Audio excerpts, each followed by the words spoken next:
చేరి వచ్చిన వాళ్ళు ఎంతమందికి నమ్మకం ఉంది ఈ రాత్రి ప్రభు అయిన యేసుక్రీస్తు నన్ను ఇక్కడికి తీసుకువచ్చాడు అని?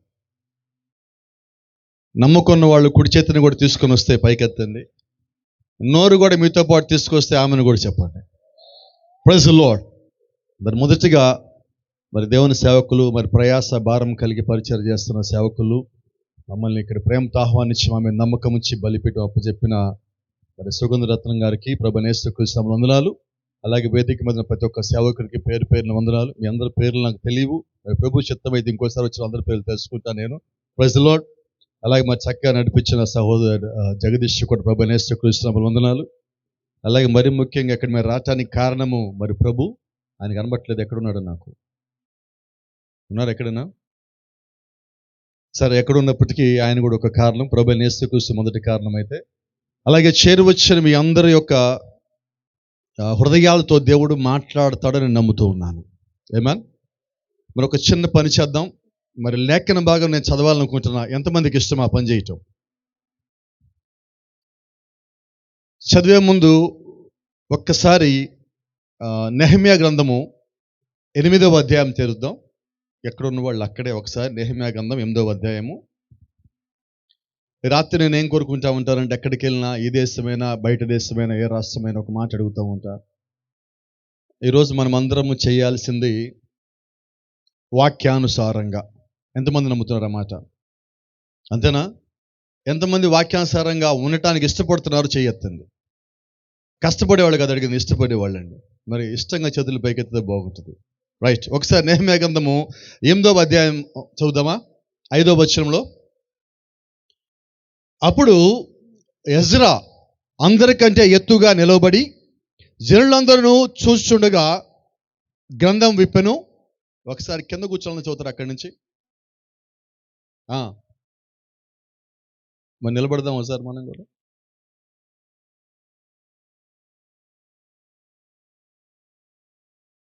ఎక్కడ సేవకులు పరిశుద్ధ గ్రంథం తెరిచి వాక్యం చెప్పడానికి నిలబడినా మనమందరం ఏం చేయాలి? నువ్వు ఏ సంఘానికి వెళ్ళినా నాకు ఇక్కడ లెక్క కాదు, కానీ వాక్యం లెక్క ఉన్నది. కాబట్టి దీన్ని మనం చేయవలసి ఉన్నాం. రెండో మాట ఇది కూడా చూద్దాం. 6వ వచనం, ఇది కూడా మనకు అవసరం ఈ రాత్రి. ఎజ్రా మహాదేవుడైన యెహోవాను స్తుతింపగా జనులందరూ తమ చేతులెత్తి ఆమేన్ ఆమేన్ అని పలుకుచు. జనులందరూ ఏం చేశారు? ఆమేన్ ఆమేన్ అని పలుకుచు. వినపడలేదండి. ఆమేన్ ఆమేన్ అని పలుకుచు. కొంచెం ఒక మాటని అడుగుతున్నాను, జాగ్రత్తగానండి. జనులందరూ ఏం చేశారు అన్నా, ఏమన్నారు అనలేదు. ఫస్ట్ చేతులు ఎత్తుదాం, తర్వాత ఆమెన్ చెప్దాం. లేఖనం చాలా జాగ్రత్త. దేవుడు చెప్పే ప్రతి చిన్న దాంట్లో డీటెయిలింగ్ ఉంటుంది. అది మిస్ అయితే మనం పొరపాటు పడతాం. ముందు చేతులు ఎత్తారా, తర్వాత ఆమెన్ చెప్పాలా. ఇప్పటికీ కొన్ని సంఘాలు అంటా ఉంటారు, మరి నాకు తెలియదు వాళ్ళు ఎవరన్నది, కానీ సంఘంలో ఆమెన్ చెప్పకూడదు, లేదా బయటికి వెళ్ళాక ఆమెన్ చెప్పకూడదు, అరవకూడదు, కేకలు వేయకూడదు అంటున్నారు. మరి ఇక్కడ బైబిల్ ఏం రాస్తున్నది? ఏం చేద్దాం మరి రాత్రి? ఏం చేద్దాం ఈ రాత్రి? ఒక మాట అడుగుతాను, చెప్పండి. మన దేవుడు మంచి దేవుడేనా? మన దేవుడు మాట్లాడే దేవుడేనా? సరిపోవట్లేదు నాకు. మన దేవుడు జీవం కలిగే దేవుడేనా? మన దేవుడు కృపనిచ్చే దేవుడేనా? మన దేవుడు శక్తినిచ్చే దేవుడేనా? మన దేవుడు బలవంతుడైన దేవుడేనా? మన దేవుడు మాట్లాడే దేవుడేనా? మన దేవుడు సమాధిని బద్దలు చేసే దేవుడేనా? మన దేవుడు మరణాన్ని జయించిన దేవుడేనా? ఈ రాత్రి మనతో మాట్లాడటానికి మన దేవుడు మధ్యలో ఉన్నాడా? ఎంతమంది ఆ మాట నమ్ముతున్నారు? నమ్మిన వాళ్ళు ఆమె చెప్దాం, సంతోషంగా ఆమె చెప్దాం. Praise the Lord. ఇంకొంచెం బలంగా రావాలి. Thank you Lord. ఇప్పుడు మనం వాక్య భాగంలోకి వెళ్దాం.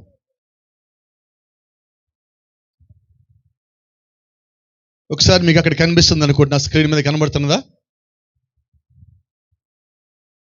కనబడకపోతే ఇప్పుడు కనబడుతుంది. కనిపించినట్టేనా? Praise the lord. అయ్యా స్క్రీన్ అలాగే ఉంచేయండి, నన్ను చూపించాక అలా చూపించండి చాలు. ఆదికాండం 3వ అధ్యాయం తెరుద్దాం. 14వ వచనం నుంచి కొద్ది మాటలు చదువుకుందాం. అందుకు దేవుడైన యెహోవా సర్పముతో, నీవు దీన్ని చేసినందున పశువులన్నిటిలోను భూజంతువులన్నిటిలోను నీవు శపించబడిన దానివై నీ కడుపుతో ప్రాకుచు నీవు బ్రతుకు దినములన్నీయు మన్ను తిందువు, మరియు నీకును స్త్రీకిని నీ సంతానమునకును ఆమె సంతానమునకును వైరము కలగజేస్తాను. Praise the lord. ఈరోజు వెనకాల ఒక మాట ఉన్నది, అక్కడ మీరు గమనించాలి లేదు, మేము దేవుని రాజ్యం గురించి ప్రకటించుచున్నాము. అసలు దేవుని రాజ్యం గురించి ఎందుకు మనం ప్రకటించాల్సి వచ్చిందో మనకు తెలియాలి. అవునా? దేవుని రాజ్యం ఎందుకు రావాలి, ఎందుకు దాన్ని మనం ప్రకటించాలి, ఎందుకు మనం బాప్టిజం పొందాలి, అసలు ఏంటో తెలియకుండా మనం చర్చికి ఎందుకు వెళ్ళాలి? అంతే కదా? తెలుసుకుందాం ప్రభు చిత్తమైతే. అక్కడ మీకు అక్కడ ఎర్రక్షరాల్లో ఒక పదం కనిపిస్తుంది, చెప్తారు నాకు? చాలా స్పీడ్గా ఉండాలి ఈరోజు మీరు. ఇప్పుడు దాకా మీరు ఎప్పుడు ప్రసంగం వింటారు, ఈరోజు రాత్రి చూస్తారు మీరు ప్రసంగాన్ని, కాబట్టి స్పీడ్గా ఉండాలి వద్దా? ఏమున్నది అక్కడ పదం? మీ బైబిల్లో అక్కడ అది అని ఉన్నాక అక్కడ ఒకటని అంకేసి ఉన్నదా? కింద ఫుట్ నోట్లు ఏం రాస్తుంది? ఆయన అంటే బైబిల్ ఎవరు? ఆదికాండం 3వ అధ్యాయంలోనే ఎవరున్నారు? Praise the Lord. ఈ మాటలు గుర్తుపెట్టుకుందాం కొద్దిసేపు. అది నిన్ను తల మీద కొట్టును, నీవు దానిని మడం మీద కొట్టుదు అని చెప్పాను. Praise the Lord. ఇక్కడ దేవుడు స్పష్టంగా మాట్లాడుతున్నాడు. ఇదంతా ప్రవచనం, జరగనై ఉన్న ప్రవచనం, ఈరోజు నెరవేరుతున్న ప్రవచనం. దేవుడు యొక్క రాకడ దేవుడు ఇక్కడే మాట్లాడుతున్నాడు. ఆయనలో ఉన్న సిద్ధపడే దేవుని సంఘం అనే వధువు గురించి దేవుడు ఇక్కడే మాట్లాడుతూ ఉన్నాడు. సమస్తము దేవుడు ఇక్కడ బయలుపరుస్తూ ఉన్నాడు. Praise the Lord. తర్వాత వచనం చూద్దాం. ఆయన స్త్రీతో, నీ ప్రయాసము నీ గర్భవేదన నేను మిక్కిలి హెచ్చించదను, వేదనతో పిల్లలు కందువు, నీ భర్త ఎడల నీకు వాంఛ కలుగును, అతడు నిన్ను ఏలునని చెప్పెను. ఆయన ఆదాముతో, నీవు నీ భార్య మాట విని తినవద్దని నేను నీకు ఆజ్ఞాపించిన వృక్షఫలములు తింటివి గనుక నీ నిమిత్తము నేల శపించబడి ఉన్నది, ప్రయాసముతోనే నీవు బ్రతుకు దినములన్నీయు దాని పంట తిందువు. 18వ వచనం. అది ముండ్ల తుప్పలను గచ్చ పొదలను నీకు మొలిపించును, పొలంలోని పంట తిందువు. నీవు నేలకి తిరిగి చేరు వరకు నీ ముఖపు చెమట కార్చి ఆహారం తిందువు. ఏలయనగా నేలలో నుండి నీవు తీయబడితివి, నీవు మన్నే గనక తిరిగి మన్నే పోదు అని చెప్పాను. ఆమేన్. 20వ వచనం. ఆదాము తన భార్యకు హవ్వ అని పేరు పెట్టెను, ఏలయనగా ఆమె జీవము గల ప్రతివానికిని తల్లి. దేవుడైన యెహోవా ఆదామునకు అతని భార్యకును చర్మపు చొక్కాలను చేయించి వారికి తొడిగించెను. అప్పుడు దేవుడైన యెహోవా, ఇదిగో మంచి చెడ్డలను ఎరుగునట్లు ఆదాము మనలో ఒకని మంచి వాడాయను, కాబట్టి అతడు ఒకవేళ తన చెయ్యి చాచి జీవవృక్ష ఫలములను కూడా తీసుకొని తిని నిరంతరము జీవించినేమో అని దేవుడైన యెహోవా అతడు ఏ నేల నుండి తీయబడినో దాన్ని సేద్యపరచుటకు ఏదెను తోటలో నుండి అతనిని పంపివేసెను. అప్పుడు ఆయన ఆదాముని వెళ్ళగొట్టి ఏదెను తోటకు తూర్పు దిక్కున కెరూబులను, జీవవృక్షమునకు పోవు మార్గమును కాచుటకు ఇటు అటు తిరుగుచున్న ఖడ్గజ్వాలను నిలవబెట్టెను. ఒక్క నిమిషం తలలో వంచుదాం ప్రార్థన కొరకు. కృప కలిగిన తండ్రి, దయగల మా ప్రియ పరలోకపు దేవా, ఈ సాయంత్రం మీరు మాకు సిద్ధపరిచిన లేఖన భాగ యొద్దకు మేము వచ్చుండగా, నువ్వు సిద్ధపరిచిన స్థలములోకి, నువ్వు సిద్ధపరిచిన నీ యొక్క ప్రజల మధ్యలోకి మేము వచ్చుండగా ప్రభువా, మిమ్మల్ని రంగం మీదకి రమ్మని ఆహ్వానించుకుంటున్నాం ప్రభువా. నీ ప్రియబిడ్డలతో నీవే సూటిగా తేటగా స్పష్టంగా ప్రతి ఒక్కరికి అర్థమగు రీతిలో మాట్లాడి మా మధ్యలో మహిమ ఘనత ప్రభావాలు సమస్తము మీరు మాత్రమే పొందుకొనమని ప్రభువైన యేసు క్రీస్తుని ఉన్నతమైన నామములో స్తుతిస్తూ ప్రార్థిస్తూ వినయంగా అడిగి వేడుకుంటూ ఉన్నాము. ఆమేన్. God bless you. ఆమేన్ చెప్పిన వాళ్ళందరూ కూర్చోవచ్చండి. కూర్చోవచ్చు ఇప్పుడు. కాబట్టి గుర్తుపెట్టుకోండి ఇంకో మాట, మీరు కూర్చున్నా కూడా ఆమేన్ చెప్పాల్సి ఉంటుంది ఈ రాత్రి. నీ హృదయానికి దేవుడు మాటలు తగిలినప్పుడు అప్పుడు మాత్రమే చెప్పు. పక్కన డిస్టర్బ్ చేయడానికి మనం ఏమి చేయొద్దు. దేవుడు మాట్లాడితే మాత్రం కామ్గా ఉండొద్దు. Praise the Lord. ఏమి సరిపోవట్లేదు. మళ్ళీ పాత పద్ధతిలోకి వెళ్ళారు. ఈ రాత్రి పాత పద్ధతులు తీసేద్దామండి, దేవుని వాక్యంలోకి వచ్చేద్దాం పరిపూర్ణంగా. సిద్ధమేనా? చేతులు తెచ్చినాడు ఒకసారి. ఈ రాత్రి నేను అడుగుతూ ఉంటాను ప్రశ్నలు, మీరు సమాధానం చెప్పండి. ఈ రాత్రి మన అంశం పేరేంటి? మన దేవుడు. అది ఏం చదివారు, మీకు ఏం అర్థమైందో చెప్పండి.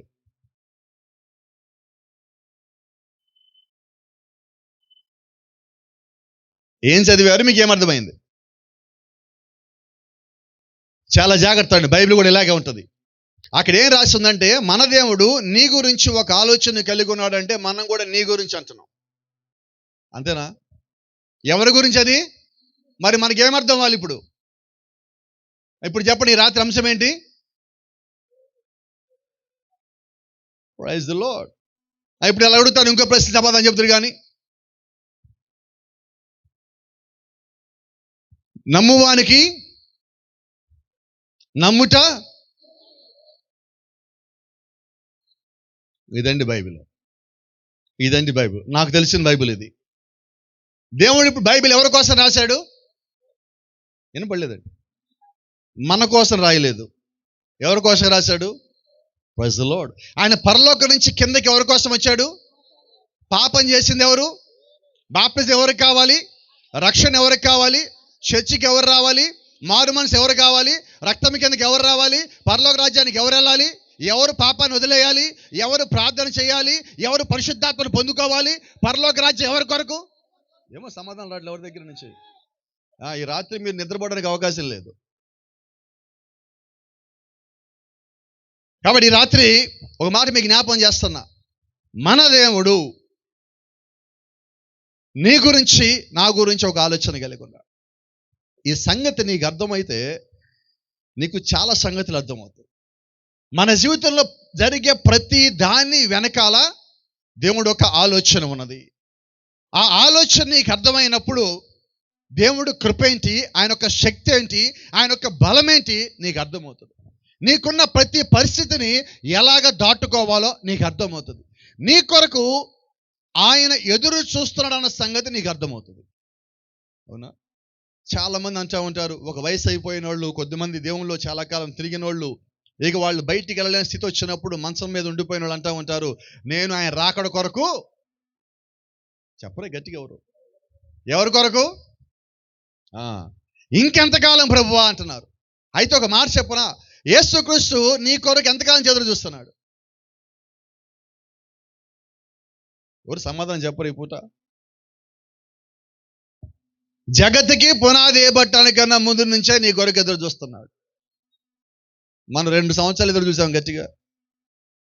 ఇప్పటికే మనం ఇంకెంతకాలం ప్రభువా అంటున్నాం. ఆయన ఇప్పటికీ ఇసిగిపోలేదు, ఇప్పటికీ మనం వదిలిపెట్టలేదు. లేఖనమంటుంది, నేను విడువను. ఎప్పటి వరకు? ఎప్పటి వరకు? బైబిల్ చెప్తా ఉన్నది, ఎఫెసీయులకు రాసిన పత్రిక 1వ అధ్యాయం 6వ వచనంలో ఒక మాట ఉన్నది, భూమికి పునాదులు వేయబట్టానికన్నా ముందుగానే దేవుడు ప్రేమ చేత మనలందరూ క్రీస్తులో ఏర్పరచుకొనెను. Past tense. అప్పటికే దేవుడు ఏర్పరచుకున్నాడని బైబిల్ చెప్తా ఉన్నది. అంటే మనం దేవుళ్ళు ఎప్పుడున్నాము? గర్భఫలం అనగా యెహోవా ఇచ్చు బహుమానము. ఆయన ప్రవక్తలతో అంటున్నాడు, నీ తల్లి గర్భంలో ఉండగానే నిన్ను ఏర్పరచుకున్నాను. దేవుడు మనల్ని వదిలింది ఎక్కడ? అంతకుముందు నువ్వు ఆయనలో ఉన్నావు. గర్భఫలంగా ఆయన ఇచ్చిన బహుమానంగా భూమి మీదకి వచ్చావు. లోపల ఉండగానే ఏర్పరచుకున్నాడు. బైబిల్ అంటా ఉంది, ఎఫెసీయులకు రాసిన పత్రిక 4వ అధ్యాయం 30వ వచనంలో ఒక మాట ఉన్నది, పరిశుద్ధాత్మను దుఃఖపరచవద్దు. ఎందుకని?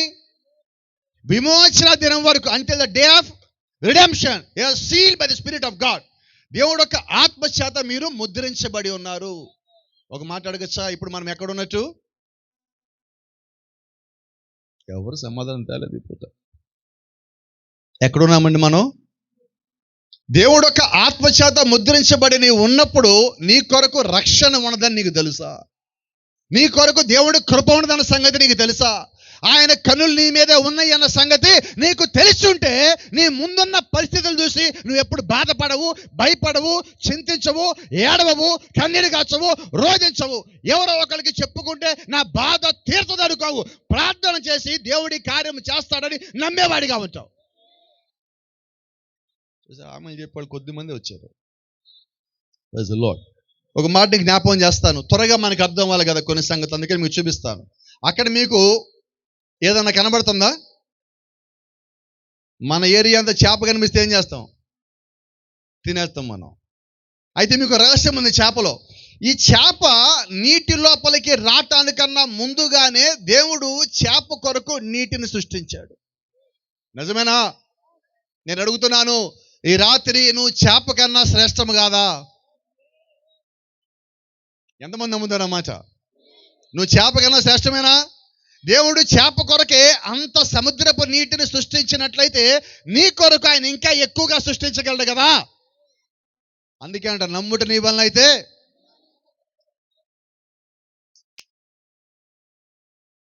అదండి సంగతి. ఎవరో కాదు నమ్మేది, నేను కదా. ఎవరికి సాధ్యము? ఎవరికి సాధ్యము? నాకు సాధ్యము. కాబట్టి జ్ఞాపకం చేసుకోండి, ఇక్కడ చిన్న రహస్యం మీకు చెప్పవలసి ఉన్నది. దేవుడు 6వ దినమున ఆదామును ఎందుకని సృష్టించాడు? మొదటి రోజు చేయొచ్చు కదా. ముందు చేపను చేయాలా, ముందు నీటిని చేయాలా? వినపడలేదు. ముందు ఆదామును చేయాలా, భూమిని చేయాలా? అర్థమవుతుందా? అంటే ఆదాము వచ్చేసరికి ఆదాముకి ఏం కావాలో అవన్నీ దేవుడు సమకూర్చాడు. నిజమేనా? అలాగే ఈ రోజు నువ్వు భూమి మీదకి రావటానికన్నా ముందుగానే నీ కొరకు ఏమైతే కావస్తున్నాయో అవన్నీ దేవుడు సమకూర్చున్నాడు. నమ్ముతున్నావా? నమ్ముట నీ వలన అవుతున్నదా? ఒక చిన్న రహస్యం. దేవుడు ఆదికాండము 1వ అధ్యాయంలో 11వ వచనంలో ఒక మాట పలికాడు. చెప్తారా నాకు ఎవరన్నా? బైబిల్ తెరవాల్సిందే కదా. దేవుడు గడ్డిని, విత్తనములిచ్చు చెట్లను, భూమి మీద తమ తమ జాతి ప్రకారము తమలో విత్తనములు గల ఫలమిచ్చు ఫలవృక్షములను భూమి మొలిపించును గాక అని పలికెను. అంతేనా? అంతేనా? నేను అడుగుతున్నాను, ఈ చెట్టు అప్పుడు ఉందా లేదా? ఏ చెట్టు అది? ఎప్పుడు పలికాడు దేవుడు? ఎప్పుడు పలికాడు దేవుడు అంటున్నా. దేవుడు పలకకుండా ఆ చెట్టు మొలవగలదా? ఎవరు చెప్పడం సమాధానం. ఎక్కడ కొత్త నిబంధన, ఎక్కడ జక్కయ్య, ఎక్కడ మేడి చెట్టు? దేవుడు ఎప్పుడు పలికాడు? అయితే సమస్య అంటే చెప్పనా, దేవుడు ఆ కార్యము నెరవేర్చే సమయానికే అది మన కన్నులు కనబడుతుంది. అప్పుడు దాకా అది ఎందుకుందో మనకు తెలియదు. అంతేనా? అయ్యా, ఈ ప్లేస్ని ఏమంటారు? ఈ గ్రౌండ్ని ఏమంటారు? ఈ ప్రాంతాన్ని, ఊరిని కాదు, ఇప్పుడు మనం ఉన్న ఈ గ్రౌండ్ని ఏమంటారు? ఏదైనా పేరుందా దీనికి?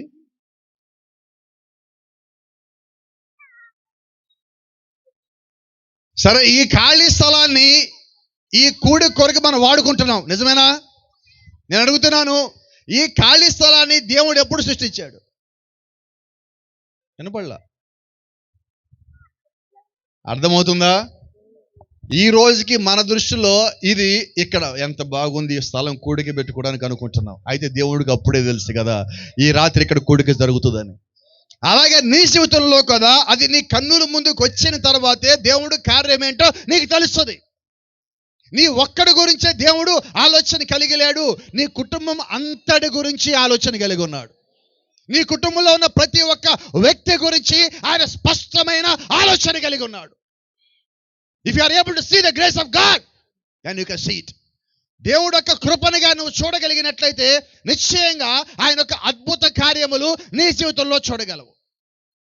అయితే ఈరోజు మనకున్న పెద్ద సమస్య ఏంటంటే, భూ సంబంధమైన కార్యములన్నీ మనకి తాత్కాలికమైన సంతోషాన్ని ఇస్తాయి, తాత్కాలికమైన సంతృప్తిని ఇస్తాయి.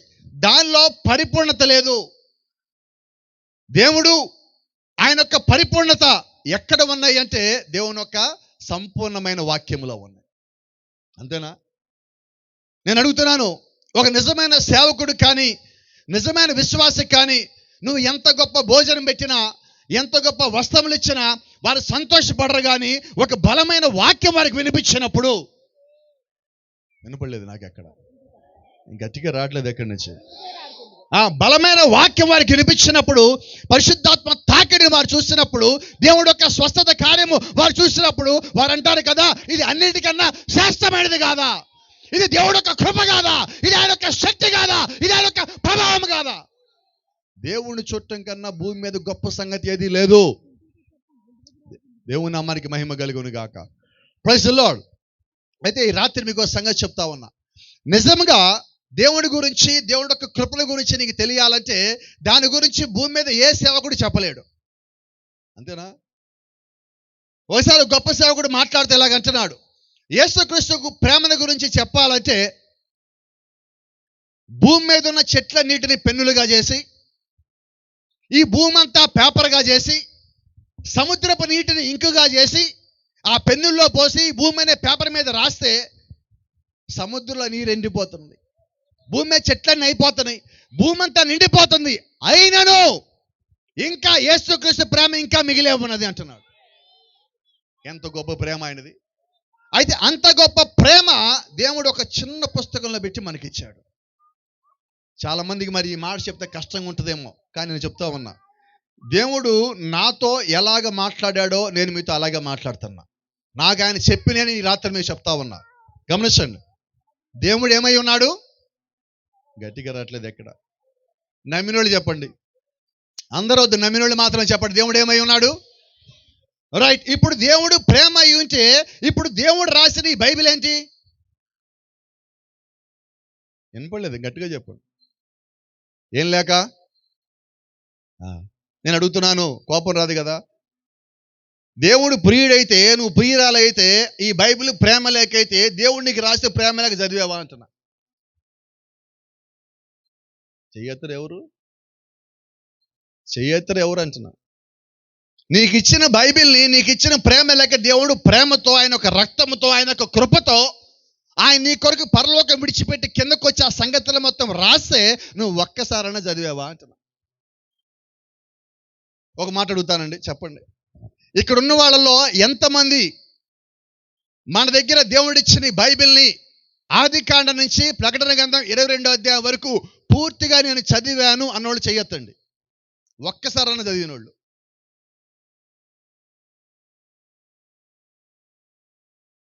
ఒక్కసారైనా చదివారన్నోళ్ళు చెయ్యొద్దండి. మంచిది. 5 సార్లు చదివారన్నోళ్ళు చెయ్యొద్దండి. 5 సార్లు చదివారన్నోళ్ళు.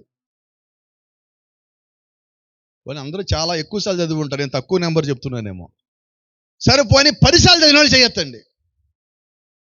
10 సార్లు. బహుశా ఇంకా ఎక్కువ చదివి ఉంటారు, నేను తక్కువ నెంబర్ చెప్తున్నానేమో. ఈసారి 15 సార్లు చదివిన వాళ్ళు చెయ్యొద్దండి. ఓ ప్రభువా. సరే ఇంకొక మాట అడుగుతాను ధైర్యం చేసి. 17 సార్లు చదివిన వాళ్ళు చెయ్యొద్దండి. నేను ఎత్తుతాయి రాత్రి చెయ్యి.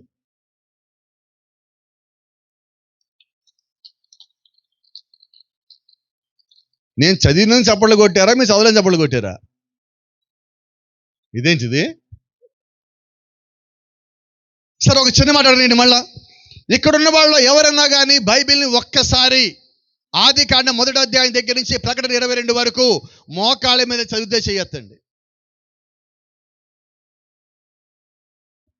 God bless you sister. God bless you brother. దేవుడు మిమ్మల్ని దీవించను గాక. ఒక 5 సార్లు చదివిన వాళ్ళు చేయొద్దండి అలాగా. మరి నేను ఎత్తాల్సి వస్తే మళ్ళీ కూడా. ఇప్పుడు చూస్తే అంత తెలివిగల మీరు చప్పట్లు కొట్టలేదు. ఇప్పుడు చప్పట్లు కొట్టమని చెప్పలేదు నేను. ఎందుకని ఈ మాట అన్నానంటే మీ గురించి గొప్పలుగా చెప్పుకోవడానికి కాదండి. దేవుడు నీ గురించి రాసిన బైబిల్ నీవే చదవకపోతే ఆయన ఆలోచన అంటే నీకు ఎలాగ అర్థమవుతుంది? మనం చర్చికి రాము, వచ్చినా వినము, వచ్చి పడుకుంటాం. ప్రార్థన చేయమంటే రాము, అందరికన్నా లేటుగా వస్తాం, ముందుకు వెళ్ళిపోతాం. ఎలాగా దేవుడు ఒక ఆలోచన నీకు తెలియాలి, చెప్పచ్చా? ఇలాంటి కూడికలు పెట్టేది అందుకే సేవకులు. భారం కలిగి కూడికలు పెట్టే ఉద్దేశం అది. ఎందుకు సేవకులు కూడికలు పెడతారు అనకుండా, ఇలాంటి కూడికలు పెట్టినప్పుడు మనం రెగ్యులర్గా వెళ్ళాం కదా, ఇప్పుడైనా పోయి కూర్చుందా 4 మాటలు విందాం. ఇది సేవకుల భారం. Praise the Lord. కాబట్టి జ్ఞాపకం చేసుకోండి, ఎందుకు మనం కూడికలు రావాలి, ఎందుకు చర్చికి రావాలి, ఎందుకు మనకి సేవకుడు కావాలంటే దేవుడు ఒక ఆలోచన మనకి తెలియటానికి. ఆయన ఒక ప్లాన్ ఏంటో నాకు తెలిస్తే దానికి తగినట్టుగా నా జీవితాన్ని మార్చుకుంటా, నాలో పద్ధతులన్నీ మార్చుకుంటాను. అంతేనా? ఒక చిన్న ప్రశ్న. చూడబోతే మీరు అందరూ నాకన్నా సీనియర్ లాగా అనిపిస్తున్నారు కాబట్టి ఒక చిన్న ప్రశ్న అడుగుతూ ఉన్నా. చర్చ్ అంటే ఏంటి? కొంచెం త్వరగా చెప్పండి.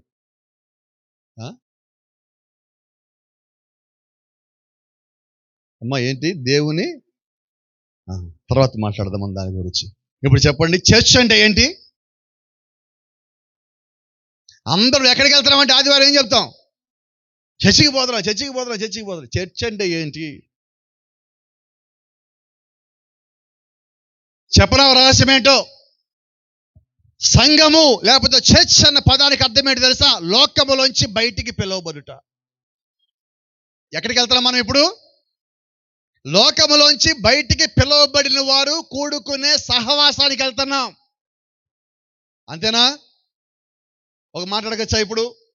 ఒక మంచి సేవకుడు అంటున్నారు, వారందరూ ఐగుప్తులోంచి బయటికి అడుగుపెట్టి ఐగుప్తులోంచి బయటకు వచ్చేసారు, కానీ వారి లోపల నుంచి ఐగుప్తు బయటికి పోలేదన్నాడు. ఏంటండి అది?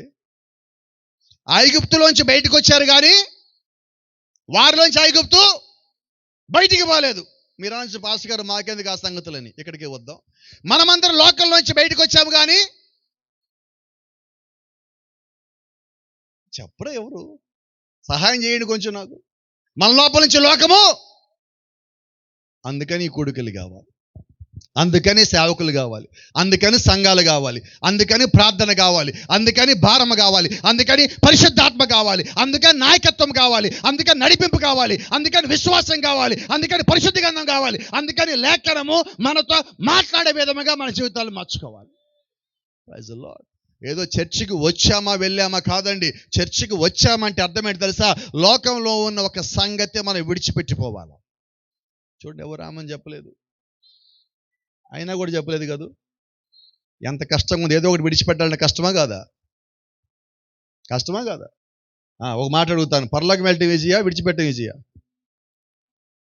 విడిచిపెట్టడం ఈజీ కదా. ఇక్కడ విడిచిపెడితే పరలోకం వెళ్తాం ఈజీగా. కాబట్టి ఏం చేద్దాం ఈ రాత్రి నుంచి?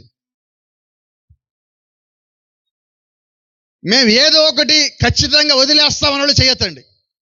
ఏదో ఒకటి మాలో ఉన్న చెడ్డ కూడా వదిలేస్తాం ఈ రాత్రి అని వాళ్ళు చేయొద్దండి. ఈ రాత్రి, రేపు కాదు నేను అడుగుతున్నది.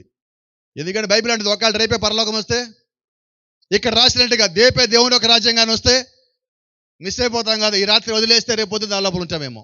కాబట్టి ఎంతమంది వదిలేద్దాం అనుకుంటున్నారు ఈ రాత్రి? ఏదో ఒకటి దాన్ని, ఒక్క చెడ్డ గుణం వదిలేసినట్టేనా? వదిలేస్తారా అందరూ? మేము వదిలేస్తామని చేస్తారా? వదిలేస్తామన్నోళ్ళు చేయొద్దు. వెనకాళ్ళు చేతులు తేలేదండి. వదిలేస్తామన్నోళ్ళు, ప్రైజ్ ది లార్డ్, మీరెవ్వరు నాకొద్దు. వదిలేసామన్నోళ్ళు చెయ్యొద్దండి. వదిలేస్తామన్నోళ్ళు కాదు, వదిలేసాను అన్నోళ్ళు చెయ్యొద్దండి. ఇది చర్చికి రావటమంట. చర్చికి వచ్చాక దేవుడు సేవకుడిలోంచి దేవుడు నీతో మాట్లాడిన తర్వాత నీలో ఏదైతే తప్పు అనిపించిందో, ఏదైతే చెడ్డది అనిపించిందో, ఏదైతే ఇది లోక సంబంధించి అనిపించిందో, నువ్వు అక్కడ దాన్ని విడిచిపెట్టవలసి ఉన్నావు. దేవుడి రాజ్యానికి వెళ్ళాలంటే దానికన్నా గొప్ప మార్గం ఏది లేదు. కాబట్టి దేవుడు ప్రేమలోకి రాసేది ఎవరి కోసం? గట్టిగా చెప్దాం, కొంచెం బలంగా చెప్దాం, సంతోషంగా చెప్దాం, కష్టంగా వద్దు, ఇష్టంగా చెప్దాం. Praise the Lord. ఇప్పుడు మీకు ఒక చిన్న సంగతి, 4 సంగతులు మీకు తెలియజేస్తే చాలా జాగ్రత్తగా గుర్తుపెట్టుకుందాం. ఇక్కడికే కాదు, ప్రపంచంలో మీరు ఎక్కడికి పోయినా ఈ 4 సంగతులు తెలియకుండా దేవుని రాజ్యానికి పోలేరు. ఈ 4 సంగతులు జ్ఞాపకం పెట్టుకోండి. 4 మాటలు, మీకు ఎక్కువసేపు కూడా నేను తీసుకోవట్లా. 4 పదాలు, అందరు గుర్తుండే పదాలు. దేవుడు ఒక ఆలోచన, ఆయన యొక్క ప్రణాళిక 4 భాగాలు. ఈ 4 భాగాలు నీకు తెలియాలి. మొట్టమొదటి భాగం పేరేంటి? రెండో భాగం, మూడో భాగం, 4వ భాగం. ఇది దేవుడి ప్రణాళిక. అంతేనా? ఎంత చిన్న దేవుడు ఒక ఆలోచన. దీనికి ఇప్పటికి 6000 సంవత్సరాలు పట్టింది. సృష్టికి ఎంతకాలం పట్టిందో తెలియదు. మనం దినము 1000 సంవత్సరాలు అంటున్నాం, దేవుని దృష్టిలో 1000 ఏళ్ళు. అయితే అది ఎంత అన్నది మనకు తెలియదు ఇప్పటికి కూడా. Praise the Lord. ఇప్పుడు నేను అడుగుతున్నాను, ఈ 4 భాగాల్లో మనం ఎక్కడున్నాం? దేవుడు భూమిని సృష్టిస్తున్న కాలంలో ఉన్నామా మనం ఇప్పుడు? కాదా? అమ్మ, మీరు నోరు తీసుకొస్తే సమాధానం చెప్పండి. మీరు తలూపితే నాకేం అర్థం కాదు ఇక్కడికి. భూమి మీద మానవుడు పడిపోయిన కాలంలో మనం ఉన్నామా? ఓకే. యేసుక్రీస్తు భూమి మీదకి వచ్చి రక్తము గాచి విమోచించాడు, ఆ కాలంలో మనం ఉన్నామా? మరి ఏ కాలంలో మనం ఉన్నాం? అంతేనా? అంటే ఇప్పుడు దేవుడు యొక్క ఆలోచనలో ఉన్న 4 భాగాల్లో మనం ఎక్కడున్నాం? చివరి భాగంలో ఉన్నాం. కాబట్టి ఇప్పుడు ఆలస్యం చేయడానికి వీల్లేదు. ఇప్పుడు నువ్వు జాగ్రత్త పడే సమయం ఇది. కొద్దిమంది ఇళ్లలో యవనస్తులు బాప్టిజం పొందుతూ ఉంటే, ఆత్మచేత ప్రేరేపించబడి, వాక్యం చేత ప్రేరేపించబడి బాప్టిజం పొందాలని ముందుకు వస్తూ ఉంటే, ఆ ఇళ్లలో ఉన్న కొద్దిగా పెద్దవాళ్ళు ఏమంటూ ఉన్నారు? అప్పుడే బాప్టిజాలు ఎందుకు? పిల్లలకి పెళ్ళిళ్ళు అవ్వద్దు. ఇది అప్పుడే కాదు, నువ్వు పుట్టిందే చివరి కాలంలో. కాబట్టి ఇప్పుడు నువ్వు త్వరపడి దేవుణ్ణి గుర్తెరిగి, తొందరపడి అంటారా నేను, త్వరపడి దేవుడి వైపు తిరిగి నువ్వు దేవుణ్ణి నమ్మి అంగీకరించి ఆయనలోనే నిత్యరాజ్యం ఉన్నదని ఎరిగి నువ్వు ఆయన వైపు రావాల్సి ఉన్నావు. త్వరగా సిద్ధపడి, సిద్ధపాటు లేకుండా నువ్వు బాప్టిజం పొందవద్దు. సిద్ధపడ్డాకే నువ్వు దేవుని నామలో రక్షణ పొందగలవు. ఏమన్ కొంచెం ముందుకు వెళ్తా ఉన్నాను, కొంచెం ముందుకు. ఇక్కడ కనిపిస్తుంది మీకు ఒక పుస్తకం ఉన్నది. ఈ పుస్తకం ఏంటంటే దేవుడి యొక్క విమోచన ప్రణాళిక. దీనిలో మొదటి భాగం ఇందాక మనం మాట్లాడుకున్నట్టుగా సృష్టి, క్రియేషన్. దీని లోపల నుంచే దేవుడు సమస్తాన్ని తీసుకుని వచ్చాడు. అది సృష్టించబడిన కాలము. ఆ కాలం తర్వాత భూమి మీద జరిగినది ఏంటి? ఏదైనా తోటలో జరిగిన సంఘటన ఏంటి? మీకు అక్కడ బైబిల్లో ఒక బొమ్మ చూపిస్తున్నాను కదా, ఎంతమంది కనబడుతున్నారు?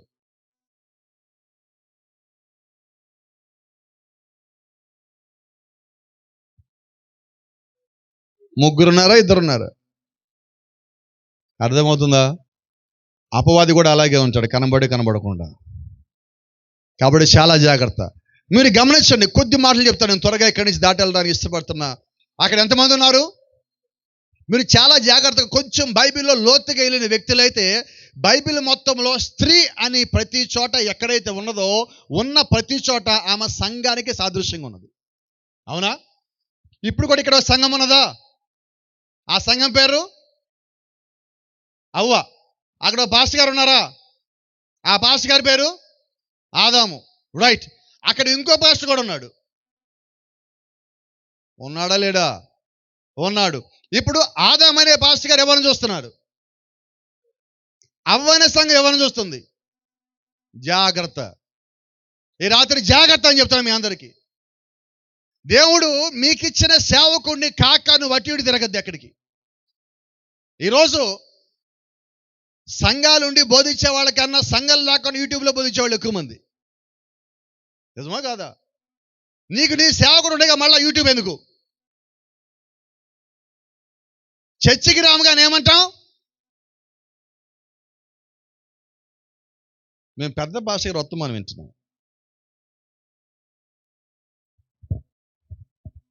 ఏ భాషకి వర్తమానం? ఉండేదేమో ఈ ఊర్లో, టీవీల్లో ఉన్న నెంబర్లకి కానుకలు పంపిస్తారు కొద్దిమంది. అంతేనా? మరి బాప్టిజం ఎవరు ఇవ్వాలి? వినబడలా? నీకు బాగోకపోతే ప్రార్థన ఎవరు చేయాలి? అప్పుడు కూడా టీవీ మీద డబ్బులు పెట్టు. ఆదివారం చర్చికి ఎందుకు రాలా? మేము ఇంట్లో టీవీలో చూసాంలే పాస్టర్ గారు. బుధవారం చర్చికి ఎందుకు రాలా? ఇంటిలో పెద్ద పాస్టర్ గారు చెప్తే టీవీలో చూసి వెళ్ళిన పాస్టర్ గారు. పరలోక రాజ్యాలకు అడుగు పెడతా ఉంటే వాళ్ళు అంటారు, ఎక్కడికి వస్తున్నావు పరలోక రాజ్యానికి? వాళ్ళు అంటారు, ఇంట్లో టీవీలో చూడరాదా? చర్చికి రమ్మంటే కాసేపు కూర్చొని ఒక గంట ప్రార్థన చేయమంటే ఏమంటున్నావు? వినపడలా? ఇప్పుడు ఆమెలు రావు కదా. ఇది మిమ్మల్ని బాధ పెట్టాలని కాదండి, మీకు నిజం చెప్పాలి. ఎవడో ఒకటి అలాంటి రావాలి, నిజం చెప్పాలా. దేవుడు నీ కొరకు ఈ ఊర్లో సంఘాన్ని పైకి లేపింది దేనికి? ఇక్కడ సేవకుడిని పైకి లేపింది దేనికి? ఆయన భారం కలిగి ప్రార్థన చేసేది దేనికి? చూడండి, మనం పెద్ద పెద్ద సంఘాలకు ఇష్టపడుతున్నాం, వెళ్ళటానికి ఇష్టపడుతున్నాం. అయితే నేను పెద్ద సంఘాలకు వెళ్ళొద్దని చెప్పట్లా. అక్కడికి వెళ్తే కనీసం నీ పేరేంటో తెలుసా? నువ్వు చెప్పుకోవడం మా పాస్టర్ గారు ఆయనని, ఆయనకి నువ్వెవడో తెలియదు. నీ కుటుంబం గురించి ప్రార్థన చేసే తీరుకున్నదా? లేదు. నీ కొరకు ఒక సేవకుడిని ఇచ్చాడు కదా, అక్కడికి పోవచ్చు కదా. నువ్వు పరిగెత్తాల్సిన అవసరం లేకుండా దేవుడు నీ కొరకే సంఘాలు పైకి లేపుతూ ఉన్నాడు. నీ కొరకు సేవకులను పైకి లేపుతున్నాడు. నీ కొరకు భారం కలిగిన వాళ్ళని పైకి లేపుతూ ఉన్నాడు. అయితే సంఘం ఎటు చూస్తున్నది? చూసారు ఇక్కడ లూసిఫర్ ఎవరు? జ్ఞానం కలిగిన పాస్టర్. ఈరోజు మనకి ఎవరు కావాలి? మా భాస్కర్ పెద్దగా చదువుకోవాలి, ఇంకేం తెలియదు. ఎవరు కావాలి? బాగా చదువుకున్నవాడు కావాలి. బైబిల్ అంటుంది జ్ఞానులకు మరుగు చేశాడు ఆయన. నువ్వు ఎవరి వెనకాల పెరుగుతున్నావు? భారం కలిగిన సేవకుడు వెనకాల నిలబడవలసి ఉన్నావు. ఇప్పుడు రాది ఆమెను ఎక్కడ కూడా. ఇక్కడ గమనించాల్సిన సంగతి ఇంకోటి ఉన్నది. ఏంటి సంగతి అంటే, ఏదైనా తోటలో పాపం జరిగిన తర్వాత దేవుడు వారిని బయటికి పంపించినప్పుడు మీరు గమనించినట్లయితే దేవుడు అక్కడ కాపలా పెట్టాడని ఉన్నది. అక్కడ చూడండి, మీకు ఏం కాపలా కనిపిస్తున్నది? ఖడ్గజ్వాల. వాస్తవంగా మీరు గమనిస్తే ఆ ఖడ్గజ్వాల ఎవరు? ప్రభువైన యేసుక్రీస్తు. కాబట్టి గమనించండి, దేవుడు అక్కడే ఉన్నాడు. అయితే దేవుడు యొక్క ఆలోచనలో ఇవన్నీ దేవుడికి ముందుగానే తెలుసా తెలీదా? ఆదాం పడిపోతాడని తెలుసా తెలీదా? నిజమేనా? అక్కడ దేవుడు పలికిన మాట మళ్ళా మీకు జ్ఞాపం చేస్తుంది. ఆదికాండం 3:15 కొన్ని మాటలు మనం చదివాం. మళ్ళీ జ్ఞాపం చేస్తారా నాకు? ఆదికాండం 3:15 త్వరగా. మరియు నీకును స్త్రీకిని నీ నీ సంతానమునకును, ఒకళ్ళు చదవండి అమ్మ చాలు. ఆమె సంతానమునకును వైరము కలుగజేసేదను, అది నిన్ను తల మీద కొట్టును, నీవు దానిని మెడ మీద కొట్టుదువని నువ్వు చెప్పెను. మడి మీద కొడతావు, అది నేను తల మీద కొడుతుంది. ఇదంతా జరగబోయేది. అవునా? జరగబోయే దేవుడు ఎందుకని చెప్తూ ఉన్నాడంటే, వీళ్ళు ఏదైనా తోటలో మరణించరు, వీళ్ళు బయటికి వెళ్ళాలి. దేవుడు బయటికి వీళ్ళని పంపించిన తర్వాత దేవుడు వాళ్ళకి తోడుగా ఉండాలి, దేవుడు వాళ్ళని నడిపించాలి, దేవుడు ప్రణాళికని అమలుపరచాలి. ఇవన్నీ దేవుడు ముందుగా ఎరుగున్నాడు. అంతేనా? Praise the Lord. కేవలం ఆదామును పంపించేశాడు, అవన్ని పంపించేశాడు కాదండి. ఆ తర్వాత కూడా దేవుడు బయట వారితో పాటు ఉన్నాడు. దేవుని మనకి మహిమ. కొంచెం ముందుకు వెళ్తా ఉన్నా. మీరు జాగ్రత్తగా గమనించినట్లయితే దేవుడు యొక్క విమోచన ప్రణాళికలో ఒక చిన్న సంగతి ఉన్నది. ఏంటి ఆ చిన్న సంగతి అంటే, హోప్, రే ఆఫ్ హోప్ అంటారు. అంటే ఒక చిన్న నిరీక్షణ వెలుగు. ఏంటి ఆ వెలుగు అంటే, నీ సంతానానికి స్త్రీ సంతానానికిను వైరం కలగజేసేదను, అది నిన్ను తల మీద కొట్టును. అది వాళ్ళకి ఇవ్వబడిన భవిష్యత్తు సంబంధించిన వాగ్దానం. ఈరోజు ఆ వాగ్దానమే ప్రభువైన యేసుక్రీస్తు భూమి మీదకి వచ్చేది. ఆ వాగ్దానం కొరకే కిందకి దిగి వచ్చినది, మళ్ళా వచ్చేది కూడా దాని కొరకే అయి ఉన్నది. కాబట్టి ఈరోజు నీవు నేను చర్చికి వెళ్ళాల్సింది, సిద్ధపడాల్సింది దేని కొరకు? ఎవరు చెప్పట్లేదు. పాటలు పాడటానికి చెప్పండి, చర్చిని డెకరేట్ చేయడానికి, క్రిస్మస్కి పెద్ద పెద్ద స్టార్లు పెట్టడానికి చెప్పండి అమ్మా. ఏదో ఒకటి చెప్తే నేను వింటాను.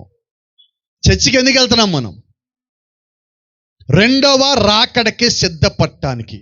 ఒకసారి రామని చెప్తారు ఎవరన్నా? సిద్ధపడేవాళ్ళు మాత్రం చెప్పండి, అందరూ వద్దు. రెండవ రాకడకి సిద్ధపడేవారు, మిగతా వాళ్ళు కామ్గా ఉండండి, వాళ్ళు మాత్రమే చెప్పండి. Praise the Lord. దేవుని నామానికి మహిమ కలుగును గాక. ఎందుకని మీకు ఈ మాట చెప్తామనంటే, ఆది పాపము జరగటానికన్నా ముందుగానే దేవుడికి ఒక ఆలోచన ఉన్నది. ఆదాము అవ్వలు భూమి మీదకి రావటానికన్నా ముందుగానే దేవుడికి ఒక ఆలోచన ఉన్నది. ఆ ఆలోచనలో దేవుడు విమోచన కూడా కలిగి ఉన్నాడు. ఏం కలిగి ఉన్నాడు? మీరు బైబిల్ కానీ జాగ్రత్తగా చదివినట్లయితే ఒక్క ప్రశ్నతో సమాధానం చెప్పండి. గొర్రె పిల్ల ఎప్పుడు వధించబడింది? గొర్రెపిల్ల ఎప్పుడు వధించబడింది? భూమికి పునాది వేయబట్టానికన్నా ముందుగానే గొర్రెపిల్ల వధించబడిందను. భూమికి పునాది వేసిన తర్వాత ఆదాము వచ్చాడు, ఆదాము వచ్చాక అవ్వ వచ్చింది, ఆ తర్వాత పేర్లు పెట్టారు, ఆ తర్వాత ఆయన పడిపోయాడు. పేర్లు పెట్టాక అవ్వ వచ్చింది, ఆ తర్వాత మానవ జాతి పడిపోయినది. కానీ దేవుడు యొక్క ఆలోచనలో గొర్రెపిల్ల ఎప్పుడు వధించబడింది అంటే, దేవుడికి పడిపోతాను ముందుగా తెలుసా తెలియదా? పడిపోతారని తెలుసు, ఆయన కిందకి రావాలని తెలుసు, నిలబెట్టాలని తెలుసు, మళ్ళా పరలోక రాజ్యం తీసుకుపోవాలని తెలుసు. ఇప్పుడు ఈ సినిమాకి డైరెక్టర్ ఎవరు? మనం ఎవరు చెప్పండి ధైర్యంగా? యాక్టర్లు. కోపడకండి, నేను ఫిల్మ్ ఇండస్ట్రీ నుంచి వచ్చాను, కొద్దిసేపట్లో తెలుస్తుంది మీకు ఎవరు మనందరం. కోపం రాదు కదా? కోపం వస్తారు, అది ఒక మాట చెప్తే. రాదని వాళ్ళు చేయొద్దండి, వచ్చినా కూడా చెప్తాను. నేను ఇప్పుడు దాకా పుట్టిన దగ్గర నుంచి యాక్టింగ్ చేయలేదని వాళ్ళు చేయొద్దండి ఒకసారి. మన మధ్యలో యేసుక్రీస్తున్నాడని తెలిసి ధైర్యం కలిగి చేయొద్దని, పుట్టిన దగ్గర నుంచి ఎప్పుడు యాక్టింగ్ చేయలేదని. నేను ఒక మాట చెప్తా, సినిమా ఇండస్ట్రీలో కన్నా కూడా నేను బయట ఎక్కువ మంది యాక్టర్లను చూశాను. అవునా కదా? ఇంట్లో కూడా పిల్లలు కూడా వాళ్ళ అమ్మతో కానీ నాన్నతో కానీ డబ్బులు తీసుకోవాల్సిన అవసరం ఏదన్నా ఉంటే ఏం చేస్తారు? పాస్టర్ గారితో ప్రార్థన చేయించుకోవాలనుకుంటే చెప్పే నిజాలు ఎలాగ వచ్చాం కదా వరుసగా చెప్పేసుకుని వెళ్ళిపోదు. ఎందుకు చెప్పేద్దాం, ఒక లైన్లో పడ్డాక అలా వెళ్ళిపోవాలి, ఇంక వెనక్కి రావద్దు. ఇంకా ఏం చేస్తాం? ఒక చర్చ నుంచి ఇంకో చర్చికి మారాలంటే అది సంగతి. అయితే ఒక మాట మీకు చెప్తాను, ఈ రాత్రి జ్ఞాపకం పెట్టుకోండి. యాక్టింగ్ వచ్చింది దేవుడి దగ్గర నుంచి కాదు. కాబట్టి రాత్రి నుంచి మనకు అది వద్దు, ఇంకా వదిలేద్దాం. ఎంతమంది వదిలేస్తున్నారు? చాలామంది ఇష్టంగా లేరు, కానీ కష్టంగా ఉన్నా వదిలేద్దామండి. రాత్రి దేవుని రాజ్యానికి వెళ్ళాలి కదా, దేవుడు కావాలి కదా. కాబట్టి వదిలేద్దామా? కొంచెం కష్టమే కానీ వదిలేద్దాం, ఎందుకంటే పరలోక రాజ్యం ముఖ్యం కదా. అలవాటు అయిపోద్ది. కొద్దిగా మీరు అలవాటు ప్రాక్టీస్ చేస్తే వదిలేయగలరు, అన్ని నిజాలు కూడా చెప్పగలరు. కొద్ది కాలానికి మన నుంచి పూర్తిగా బయటికి వెళ్ళిపోతుంది. ఎందుకంటే దేవుడికి కావాల్సింది ఒక నిజమైన విశ్వాసం. ఏంటి నిజమైన విశ్వాసం అంటే? అబద్ధము చెప్పకుండా ఉండేవాడు నా దృష్టిలో నిజమైన విశ్వాసం. అవునా కదా? ఇప్పుడు మనం అబద్ధాలు చెప్తామో నిజం చెప్తామో చిన్న పరీక్ష పెట్టుకుందామా? ఎవరు సహాయం చేయరు నాకు? చిన్న పరీక్ష పెట్టుకుందామా? ఆదివారం చర్చికి రాకపోతే ఇక్కడున్న పాస్టర్ గారు అందరికీ ఒక అలవాటు ఉన్నది. సోమవారం బిలీవర్ కనబడగానే ఏమంటారు? అయ్యా మీరు చెప్పండి. అప్పుడు వాళ్ళు ఏమంటారు?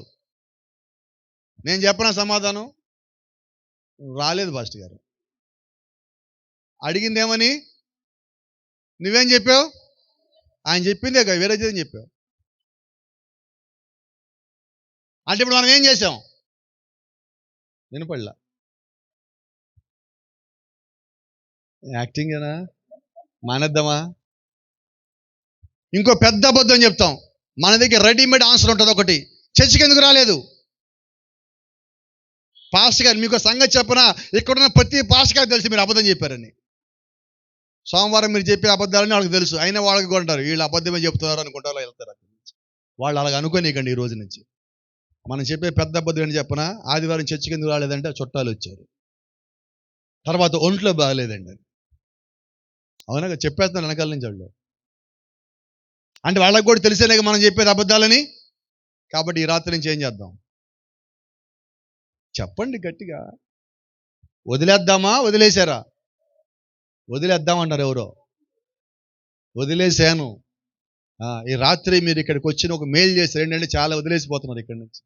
ఈ గ్రౌండ్లో మొత్తం పడేసిపోండి, ఎవడు పట్టించుకోడు. అక్కడ ఏం పడేశారు మీరు? మీ ఆలోచన చెడ్డయన్ని పడేయండి, వ్యర్థమైనవి పడేయండి, పరలోక రాజ్యానికి అడ్డొచ్చేయన్ని పడేయండి, లోకల్లో ఉన్నవన్నీ పడేయండి, ప్రార్థనకి అడ్డొచ్చేయన్ని పడేయండి, పరిశుద్ధాత్మకి అడ్డొచ్చేయని పడేసేయండి. సంతోషంగా ఇక్కడి నుంచి బలం పొందుకొని బయటికి పోండి, దీవించబడి బయటికి వెళ్ళండి. దేవుని యొక్క రాజ్యానికి సిద్ధపడి ఇక్కడి నుంచి మనం బయటికి వెళ్ళవలసి ఉన్నాం. ఏదో కూడికొచ్చాను కాదు, కూడికి వచ్చానంటే బలం పొందుకొని ఇక్కడి నుంచి మనం బయటికి వెళ్ళవలసి ఉన్నాం. కాబట్టి మన దగ్గర నుంచి చర్చికి రాలేదు అన్నప్పుడు ఒక్కటే సమాధానం రావాలి, ఇక్కడి నుంచి అలాగుండా నేను వస్తానని చెప్తాను. చెప్దామా? నేను నమ్ముతున్నా రేపు ఆదివారం ఏ ఒక్కరు చర్చి మానేయరని. వినపడలేదు ఎవరు? మేము మానేయమని చెయ్యొచ్చు కదా ఒకసారి. చాలా మంది చదువులు తేలేదు. సంతోషమ్మా. ఇక్కడ చిన్న సంగతి చూడండి. దేవుని యందు నీ విశ్వాసం ఉంచిన ఎడల దేవుడు నీ సమస్యలను తీసివేయగలడు. ఈరోజు సమస్య వస్తే చర్చి మానేసే వాళ్ళు ఉన్నాం, అంతేనా? దేవుడు నాకు ఏం చేశాడు చర్చి మానేస్తాను? మానేయద్దు. అది నీ బలహీనత కాదు. అపవాది నిన్ను బలహీనుడిగా చేసి సంఘానికి రానికుండా ఆపటానికి వాడేసిన ప్లాన్. నువ్వు దేవుడి యొక్క ప్లాన్లో ఉంటే బలహీనత రాగానే ఇంకా ముందు చర్చికి రావాలా? ఇంకా ముందుగా వచ్చి నువ్వేం చేయాలి చర్చిలో? అక్కడ పదం కనిపిస్తుంది, చెప్పండి గట్టిగా. ఏ ప్రార్థన? అపవాదిని ఇబ్బంది పెట్టినా, బాధ పెట్టినా, శోధన గురి చేసినా, నీ మీద నిందేసినా, నిన్ను పడేసినా, తోసేసినా, నిన్ను వాడు ఏ రకమైన బాధకు గురి చేసినా నీ దగ్గర ఒకే ఒక్క ఆయుధము, దాని పేరే మోకాళ్ళ ప్రార్థన. గట్టిగా రాలేదు. ఏం ప్రార్థన? ఎంతసేపు? ఒక గొప్ప సేవకుడు చెప్పిన మాట ఒకటి మీకు జ్ఞాపకం చేస్తా. ఒక భూమి మీద అత్యంత బలహీనమైన వ్యక్తి మోకాళ్ళ మీద ప్రార్థన చేస్తామంటే అపవాది మోకాళ్ళు వణుకుతాయి అన్నాడు. ఎవరు ప్రార్థన చేస్తే? బలవంతుడు కాదు, అత్యంత బలహీనుడు ప్రార్థన చేస్తాడు, మోకాళ్ళు వణుకుతాయి అన్నాడు. ఒకవేళ ఈ రాత్రి బలవంతులు కానీ ప్రార్థన చేస్తే వాడు మోకాళ్ళు వణకటం కాదు, వాడు యానం దాటి బయట పారిపోవాలి ఇక్కడి నుంచి. నీ ప్రార్థనలో అంత శక్తి ఉన్నది, నీ ప్రార్థనలో అంత ప్రభావం ఉన్నది. ఎందుకంటే బైబిల్ చెప్తా ఉన్నది, ఒకసారి దానియేలు ప్రార్థన చేస్తా ఉంటే ప్రార్థన ఇంకా ముగించక ముందే గాబ్రియేల్ పక్కకు వచ్చి నిలబడ్డాడు. గాబ్రియేల్ అంటున్నాడు, దానియేలు నువ్వు దేవుడికి బహుప్రియుడు గనక నువ్వు ప్రార్థన ఆరంభించగానే నీకు సమాధానం ఇవ్వాలని పరలోకంలో ఆజ్ఞ బయలుదేరింది, అందుకని ఇక్కడికి వచ్చా. అవునా? అంటే నువ్వు ప్రార్థన చేస్తే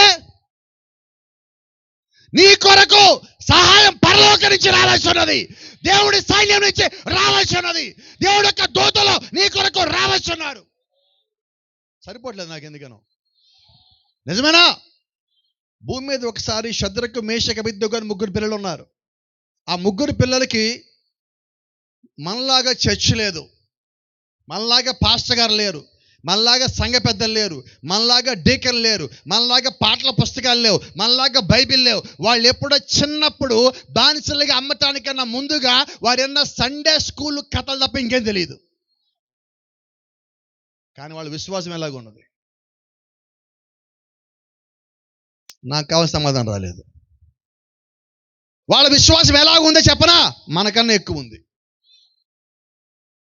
చిన్న సమస్య వస్తే జారిపోతున్నావు, పడిపోతున్నావు, ఏడుస్తున్నావు, 10 మంది చెప్పుకుంటున్నావు. వాళ్ళు ఎవరికైనా చెప్పారా? వాళ్ళని బెదిరిస్తున్నారు. వాళ్ళు ఎవరికైనా చెప్పారా? రాజు బెదిరిస్తున్నాడు, మంత్రి బెదిరిస్తున్నారు, సైనికులు బెదిరిస్తున్నాడు, మంటని 7 పెంచుతామంటున్నారు. వాళ్ళన్నారు, రాజా నువ్వు మంటని 7 పెంచినా నీకు మాట కన్ఫర్మ్ చేస్తావు. మండుచున్న వేడి మిగల అగ్నిగుండంలో నుంచి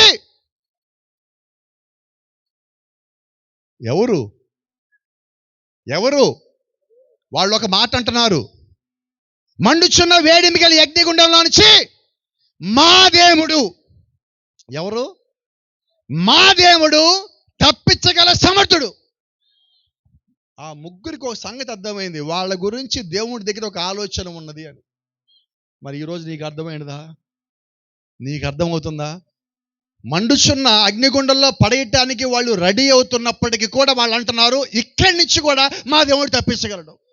వాళ్ళు ఇంకో గొప్ప మాట చెప్పారు. ఈరోజు మనకు కావాల్సిన మాట అది, మా దేవుడు ఈ మండుచున్న వేడిమి గల అగ్నిగుండంలో తప్పించగల సమర్థుడు.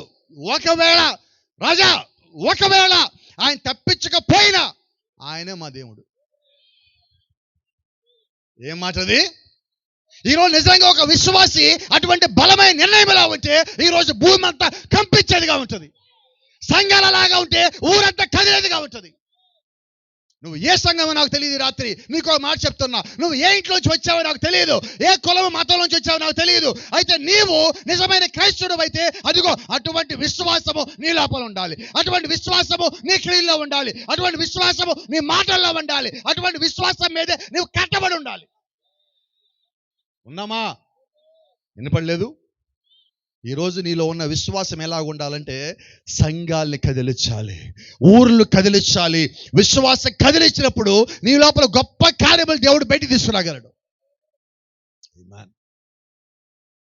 బైబిల్ చూడండి, వాళ్ళని శ్రమ పెట్టడం కోసము అగ్నిగుండంలో పడేయాలనుకున్న చనిపోయారు. మరి ఈరోజు నీ విశ్వాసం ఏంటి?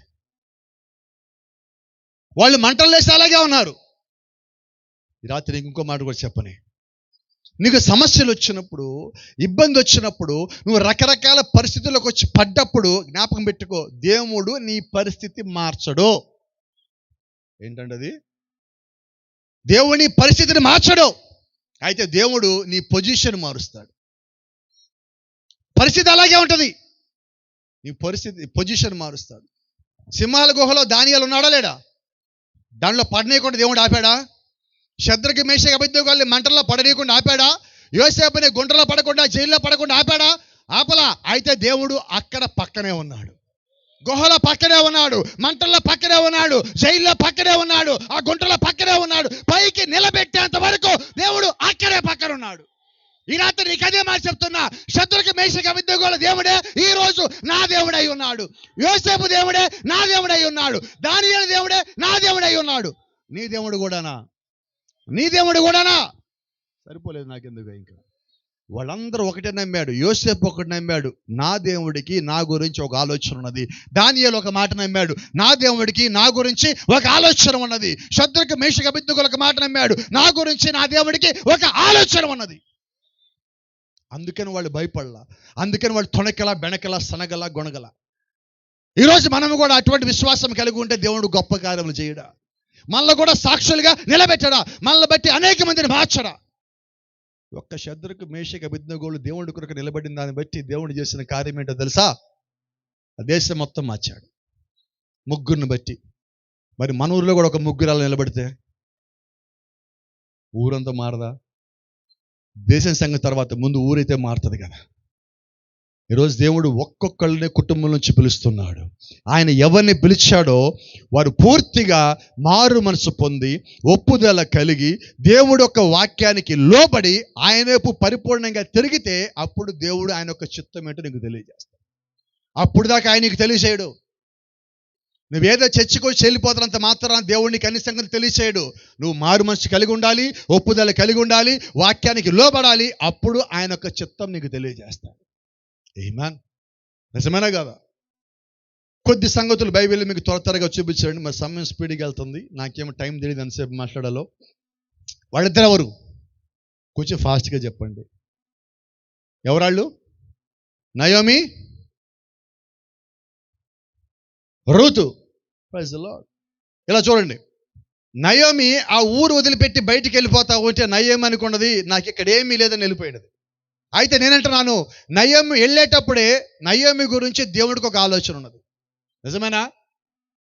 నయోమి కుటుంబము, భర్త, పిల్లల గురించి ఆలోచించుకున్నది. అయితే నయోమి బయటికి వెళ్తా వచ్చేటప్పుడు రూతును తెస్తుందని ఎవరికి తెలుసు? నా మాటలు మీకు అర్థమవుతున్నాయా? నయోమికి ఒక ఆలోచన ఉన్నది, నయోమి గురించి దేవుడికి ఇంకొక ఆలోచన ఉన్నది. ఎవరితో జరిగినది? కాబట్టి ఈ రాత్రి మనం ఏం చేద్దాం? మన ఆలోచనలు కాదు, దేవుడి ఆలోచన ఏంటో కనిపెట్టి నీ ఆలోచనని దేవుడి ఆలోచనగా మార్చుకొని అడుగులు ముందుకేయవలసి ఉన్నాం. మన సొంత ఆలోచన విడిచిపెట్టే సమయం ఇదే. ఇంకొక ఆయన చూపించండి, మీకు అందరూ బాగా పరిచయం అనుకుంటాను నేను మీకు. ఎవరైనా? మోషే ఏం చేద్దాం అనుకున్నాడు? కొట్టి చంపేసి దేవుని రాజ్యం తెద్దాం అనుకున్నాడు. అయ్యిందా? ఈరోజు కూడా కొద్దిసార్లు కోప్పడకుండా వెనకాలంలో నా మీద దయచేసి, కొన్నిసార్లు సేవకులు కూడా విశ్వాసులు కొట్టి చంపేసి లోపరచాలనుకుంటారు. అవ్వదు. ఎలాగా? నీ చిత్తము కాదు, నా చిత్తము కాదు, దేవుడు ఒక్క చిత్తమే. సంఘానికి ఎవరు రావాలని, ఎవరు పోవాలన్నా దేవుని చిత్తమే. సాధారణంగా సేవకులు ఒక మాట మాట్లాడుతూ ఉంటారు, మన్నించండి ఈ మాట మాట్లాడుతున్నా. ఒక వ్యక్తి సంఘంలో ఉండి సహాయం చేస్తే ఆ వ్యక్తినేమో మంచోడు అంటారు. ఒక వ్యక్తి సంఘాన్ని తిట్టి బయటికి పోతే ఏమంటారు? దెయ్యం అంటారు. మరి ఇంతకాలం ఎవరికి బోధించావంట నేను? తప్పు కదా. వాడు బయటికి పోయినా బాగుండాలని కోరుకుందాం, ఎక్కడికి పోయినా దేవుడు అతను దీవించాలా, బలపరచాలని కోరుకుందాం. ఎందుకంటే ఒకప్పుడు నీ దగ్గర నుంచి రక్షణ పొంది పోయి ఉంటాడు బయటికి, దేవుడిని నడిపించాడు రక్షణ నడిపించడానికి. ఈరోజు మనమేమని చెప్పించొద్దండి. ఏదో ఒక రోజు వాడు దేవుళ్ళలోకి వస్తాడు. లేదా తప్పు తెలుసుకుంటే మళ్ళా నీ దగ్గరికి వస్తే అప్పుడు నువ్వు దెయ్యాన్ని నేర్చుకుంటావా? అంతేనా? ఇంకా కొద్దిమంది వాక్యంతో కొడతారు. ఉన్నయన్ని గోధుమలే, పోయిందంతా పొచ్చే, మళ్ళా పొట్టు వస్తే చేర్చుకుంటావా ఇప్పుడు? కాబట్టి నేను ఒక మాట అంట, వాళ్ళ గురించి దేవుడికి ఆలోచన ఉన్నది. ఆ ఆలోచన వాళ్ళు పోతారు వస్తారు వాళ్ళ పని అదే. కాబట్టి మనం ఎలాగుందామంటే స్థిరముగా వాక్య ప్రకారంగా దేవుని ప్రేమతో ప్రేమిద్దాం. ఇప్పుడు మోషే పారిపోయాడు, దేవుడేమనాలి ఇప్పుడు మోషేని? యోనా పారిపోయాడు, యోనాని దేవుడేమనాలి ఇప్పుడు? తిట్టాలా వద్దా? అయితే దేవుడు ప్రేమ కలిగి ఉన్నాడు. 40 ఏళ్ళు దేవుడు మోషే కొరకు ఎదురు చూశాడు. మరి మనమైతే మోషే ప్లాన్ వేరు, అయితే మోషే జీవితంలో దేవుడు ప్లాన్ వేరు. మీకు ఈయన కూడా బాగా తెలుసండి. ఏం చేశాడు ఆయన? దేవుడు ఒక ప్లాన్ కలిగి ఉండి యోనా ఇటు పక్కకు పోండి, ఇటు పక్కన పోతా అన్నాడు. దేవుడు ఏం చేశాడు? ఇక్కడ ఒక మాట చెప్పనియండి. దేవుడి దగ్గర అందరికీ దేవుడి చిత్తం అంటారు కదా. దేవుడి దగ్గర 2 చిత్తాలు ఉంటాయి. ఈ 2 గుర్తుపెట్టుకుందాం.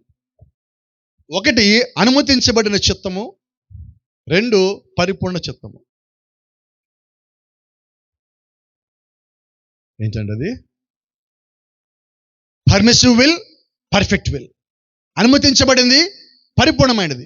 ఇప్పుడు యోనా ఇటు పక్కకు పోతా ఉంటే, ఇటు పక్కకి దేవుడు వెళ్ళమంటే యోనా ఇటు పక్కకి వెళ్తా ఉంటే దేవుడు అనుమతించాడు. ఎక్కడ దాకా? కొద్ది దూరమే, అది అనుమతించబడిన చిత్తము. అప్పుడు మనం ఏమనుకుంటాం? నా ఇష్టానుసారం వెళ్ళిపోతుంది అనుకుంటాం, కానీ ఎక్కడికి పోవాలి లాస్ట్కి? కాబట్టి అనుమతించబడిన చిత్తం కొద్ది కాలమే ఉంటుంది. మోషే కాలంలో, మోషే యొక్క జీవితంలో అనుమతించబడిన చిత్తం 40 ఏళ్ళు, పరిపూర్ణమైన చిత్తము ఆ తర్వాత 40 ఏళ్ళు. అలాగే ఈరోజు నీ జీవితం ఎటుపోతున్నది? అనుమతించబడిన దాంట్లో వెళ్తున్నదా? పరిపూర్ణమైన దాంట్లో వెళ్తున్నదా? పరిపూర్ణమైనది అయితే దేవుని యొక్క రాజ్యానికి తీసుకుపోతుంది. అనుమతించబడింది అయితే అది లోకంలోకి వెళ్ళినప్పుడు నేను బాగానే ఉన్నాను కదా, చర్చికి పోకపోయినా పర్వాలేదు, బాగానే ఉన్నాను కదా, సంపాదిస్తాను కదా అనుకుంటున్నావు. అయితే రాత్రి నేను చెప్తా ఉన్నా, అది అనుమతించబడిన చిత్తము కొద్ది కాలమే ఉంటుంది, జాగ్రత్త. ఆ తర్వాత మనం బాధపడే ప్రయోజనం లేదు. దేవుడు వైపు త్వరగా తిరగవలసి ఉన్నాం. తిరుగుదామా వద్దా? ఎవరైనా ఉంటే రాత్రి ఇప్పుడే తిరిగేద్దామండి, ఆలస్యం చేయొద్దు. ఎందుకంటే మనం కొద్దిసార్లు సొంతానికి పోతున్న కొద్ది గర్వం వస్తుంది. గర్వం వస్తే దేవుడు ఏం చేస్తాడు? చెప్పండి త్వరగా, నాకెవరు అక్కడ ఎవరు కనిపిస్తున్నారు? ఆ పౌలు గర్వపడితే దేవుడు ఏం చేశాడు? కొట్టి కింద పడేశాడు, కళ్ళు కనబడకుండా చేశాడు, 3 దినములు గుడ్డోడిగా చేశాడు. అంతేనా? అక్కడ ఇంకో మాట కూడా ఉంది, మీరు గమనించండి. పౌలు కింద పడి గుడ్డోడైన తర్వాత పౌలు రూమ్లోకి వెళ్ళి ప్రార్థన చేసుకుంటా ఉంటే అప్పుడు సౌలుగానే ఉన్నాడు. ఇంకా దేవుడు అననీయ దగ్గరికి వెళ్ళాడని బైబిల్ చెప్తున్నది. అననీయ దగ్గరికి వెళ్ళి, అననీయ నువ్వు పోయి సౌలుకి పోయి ప్రార్థన చేయమంటే అననీయ ఏమంటున్నాడు? గట్టిగా చెప్పండి త్వరగా ఎవరు? హింసకుడు, దోషకుడు, అట్లాంటి వాడికి ప్రభా నేను పోయి ప్రార్థన చేయాలి, అట్లాంటి వాడికి కళ్ళు ఇవ్వాలి, ఏమనుకో అంటే దేవుడు ఏమన్నాడు? నేను అతనిని ఏర్పరచుకున్నాను. ప్లాన్ ఎవరిది? ప్లాన్ ఎవరిది? కొంచెం గట్టిగా. పౌలు జీవితంలో ప్లాన్ ఎవరిది? కొద్ది కాలం అనుమతించాడు. ఆ అనుమతించిన కాలంలో పౌలు ఇష్టానుసారంగా చేసి, అందుకని పౌలు అంటాడు, నేనైతే సంఘమును హింసించాను, దూషకుడును, హింసకుడును. అది అనుమతించబడే చిత్తం. అంటే నువ్వు సంఘానికి వ్యతిరేకంగా, దేవుడికి వ్యతిరేకంగా, ప్రార్థనకు వ్యతిరేకంగా, దేవుడి చిత్తానికి వ్యతిరేకంగా వెళ్ళిన కాలం ఏంటో తెలుసా? అనుమతించబడిన చిత్తము. దానిలోంచి దేవుడు బయట తీసుకుని వచ్చాడు. Praise the Lord. ప్రతి దానికి దేవుడికి ఒక ప్లాన్ ఉన్నది. ప్రతి వ్యక్తికి దేవుడు ఒక ప్లాన్ కలిగి ఉన్నాడు. ఆశ్చర్యం చెప్పనా? భూమి మీద ఉన్న ప్రతి దాని గురించి దేవుడికి ప్లాన్ ఉన్నది. ప్రతి దానికి. అవునా కదా చెప్పండి? బైబిల్ మీకు బాగా తెలుసు, ఆయన పేరు చెప్తారా? సంవత్సరం చేతులు ఏమున్నది? ఆ గాడిద ఎముక అక్కడికి ఎలాగొచ్చింది? గాడిదలు కొండెక్కవు. గట్టిగా చెప్పండి, ఎవరో బదులు చెప్తున్నారు అక్కడ, మంచి సహోదరుడు. ఎవరు చేశారు? ఇది కాకినాడ స్వరం లాగుంది. అదిగో, ఎవరు ఏర్పాటు చేశారు? దేవుడు ఏర్పాటు చేశాడు. ఎందుకని ఆ మాట అన్నానంటే, సంసోను దేవుడు సేవకుడు. సంసోను దేవుడు సేవకుడైతే దేవుడు సేవకుడు సంబంధించిన ఆయుధము తయారు చేయటం కూడా దేవుడు ఒక పనే. అంతేనా? అక్కడ చచ్చిపోయిన గాడిద ఎముక అక్కడ ఉండాలి, దాన్ని సంసోను పట్టుకోవాలి. ఎందుకంటే సంసోను కొండ పైన ఉన్నాడు, యాతాము బండ సందులో ఉన్నాడు. అక్కడ గాడిద ఎలాగెళ్ళింది? పచ్చి గాడిద దవడెముక అంటే చచ్చిపోయి ఎక్కువ రోజులు కాల, కొద్ది రోజులు అయ్యింది. అంటే సంసోను అక్కడికి రావటానికన్నా ముందే చనిపోయి ఉండాలి. ఎటువంటి ప్లాన్ దేవుడిది? తన సేవకుడు అక్కడికి వస్తాడని తెలిసి, ఫిలిష్తీయులు దాడి చేస్తారని తెలిసి, సేవకుడికి ఒక ఆయుధం ఇవ్వటం కోసం దేవుడు ఒక గాడిదని అక్కడ చనిపోవడానికి అనుమతించాడు. అంటే మన జీవితంలో మనకు తెలియకుండా ఎన్ని ప్లాన్లు ఉన్నాయి దేవుడికి. అంతేనా? సమరయ స్త్రీ యేసుక్రీస్తుని ఎక్కడ కలిసింది? ఏంటి? నీళ్ళ దగ్గర. ఏ బావి? యాకోబు బావి. బావి ఎవరు తవ్వించారు? ఎప్పుడు తవ్వించాడు? పాత నిబంధన ఆది కాండంలో. అంటే పాత నిబంధన ఆది కాండంలోనే దేవుడు సమరయ స్త్రీని అక్కడ కలవాలని ప్లాన్ కలిగి ఉన్నాడు. అర్థమవుతుందా? ఎంత ఉంది దేవుడి ప్లాను? చెప్తే నాకు తెల్లాళ్ళు అయిపోతుంది. ఇందాక చెప్పుకున్నాను, ఆయన ప్లాన్ అయిపోవటం లేదు, ఆయన ప్రేమ అయిపోవటం లేదు. అంతేనా? అయితే రాత్రి మీకు మాట చెప్తా. ఇక్కడ సంసోను చేతిలో వాడబడింది ఏంటండి? అది జాగ్రత్తగా చెప్పండి నాకు. గాడిద యొక్క పచ్చి దవడ ఎముక. అంటే కరెక్ట్గా మాట్లాడితే ఇదిగో ఈ ఎముక. అంతేనా? దీంతో ఎంతమందిని చంపాడు? వాస్తవం మీకు తెలుసా? సంసోను గాడిద దవడ ఎముకతో చంపడానికన్నా ముందు దాన్ని గట్టిగా నేల మీద ఇలా కొడితే ఇరిగిపోతుంది. అది దాంతో ఎంతమందిని చంపాడు? సాధ్యమేనా? అయితే బైబిల్ ఒక మాట చెప్తుంది, ఆ దవడ ఎముక పట్టుకోవడానికన్నా ముందుగా సంసోను మీదకి యెహోవా ఆత్మ వచ్చెను. కాబట్టి దేవుడు, ఇప్పుడు చెప్పండి, ఆ గాడిద దవడ ఎముకని పట్టుకున్నది ఎవరు? సంసోను కాదు. Praise the Lord. ఇప్పుడు నేను అంటున్నాను, ఆ గాడిద ధన్యమైందా కాదా? ఒక గొప్ప మాట చెప్పనా, అప్పటిదాకా గాడిదకి పేరు లేదు, దాని పేరు గాడిద. ఓ మాట అడుగుతాను, చెప్పండి, గాడిద వాళ్ళ అమ్మ పేరేంటి? గాడిద వాళ్ళ నాన్న పేరేంటి? గాడిద పేరేంటి? కానీ బైబిల్లో ఈ గాడిదకి ఒక పేరు ఉన్నది, రామత్ లెహి. ఏం పేరు? గాడిద దవడ కొండ. నా కొండకి సంసోను పేరు పెట్టాడు. Praise the Lord. అంత మాత్రమే కాదు, చెయ్యి తిమ్మిరిగా నాకు రాగిపోయిన తర్వాత సంసోను అంటున్నాడు, దాహంతో నీ సేవకుడు చనిపోవడం ప్రభువా నీకు ఇష్టమా అని ఆ చేతిలో ఉన్న గాడి దవడ ఎముక నేల మీద గుచ్చినప్పుడు అక్కడి నుంచి నీరు బయటకు వచ్చింది. దానికో పేరు పెట్టాడు, ఏ హకోరే, పిలిచిన వారి ఊట. తాగటానికి సంసోను చేయి తిమ్మిరికొని పోతే మళ్ళా దవడ ఎముక తీసుకుని డప్పులా కూడా దానిలో తాగాడు. Praise the Lord. ఒక సేవకుడు చనిపోకుండా కాపాడింది, సేవకుడి మీద దాడి చేసే శత్రువులను చంపడానికి ఆ ఎముక ఉపయోగపడింది. కాబట్టి ఈ రోజుకి ఇంకా ఆ గాడిద దవడ ఎముక పేరు ఆ కొండకున్నది. ఆమేన్. Praise the lord. నేను అడుగుతున్నా, మనకేదైనా పేరుంది ఎక్కడన్నా? బైబిల్లో దేవుడు సేవకుడి చేతిలో వాడబడిన గాడిద గోడి పేరు ఉంది.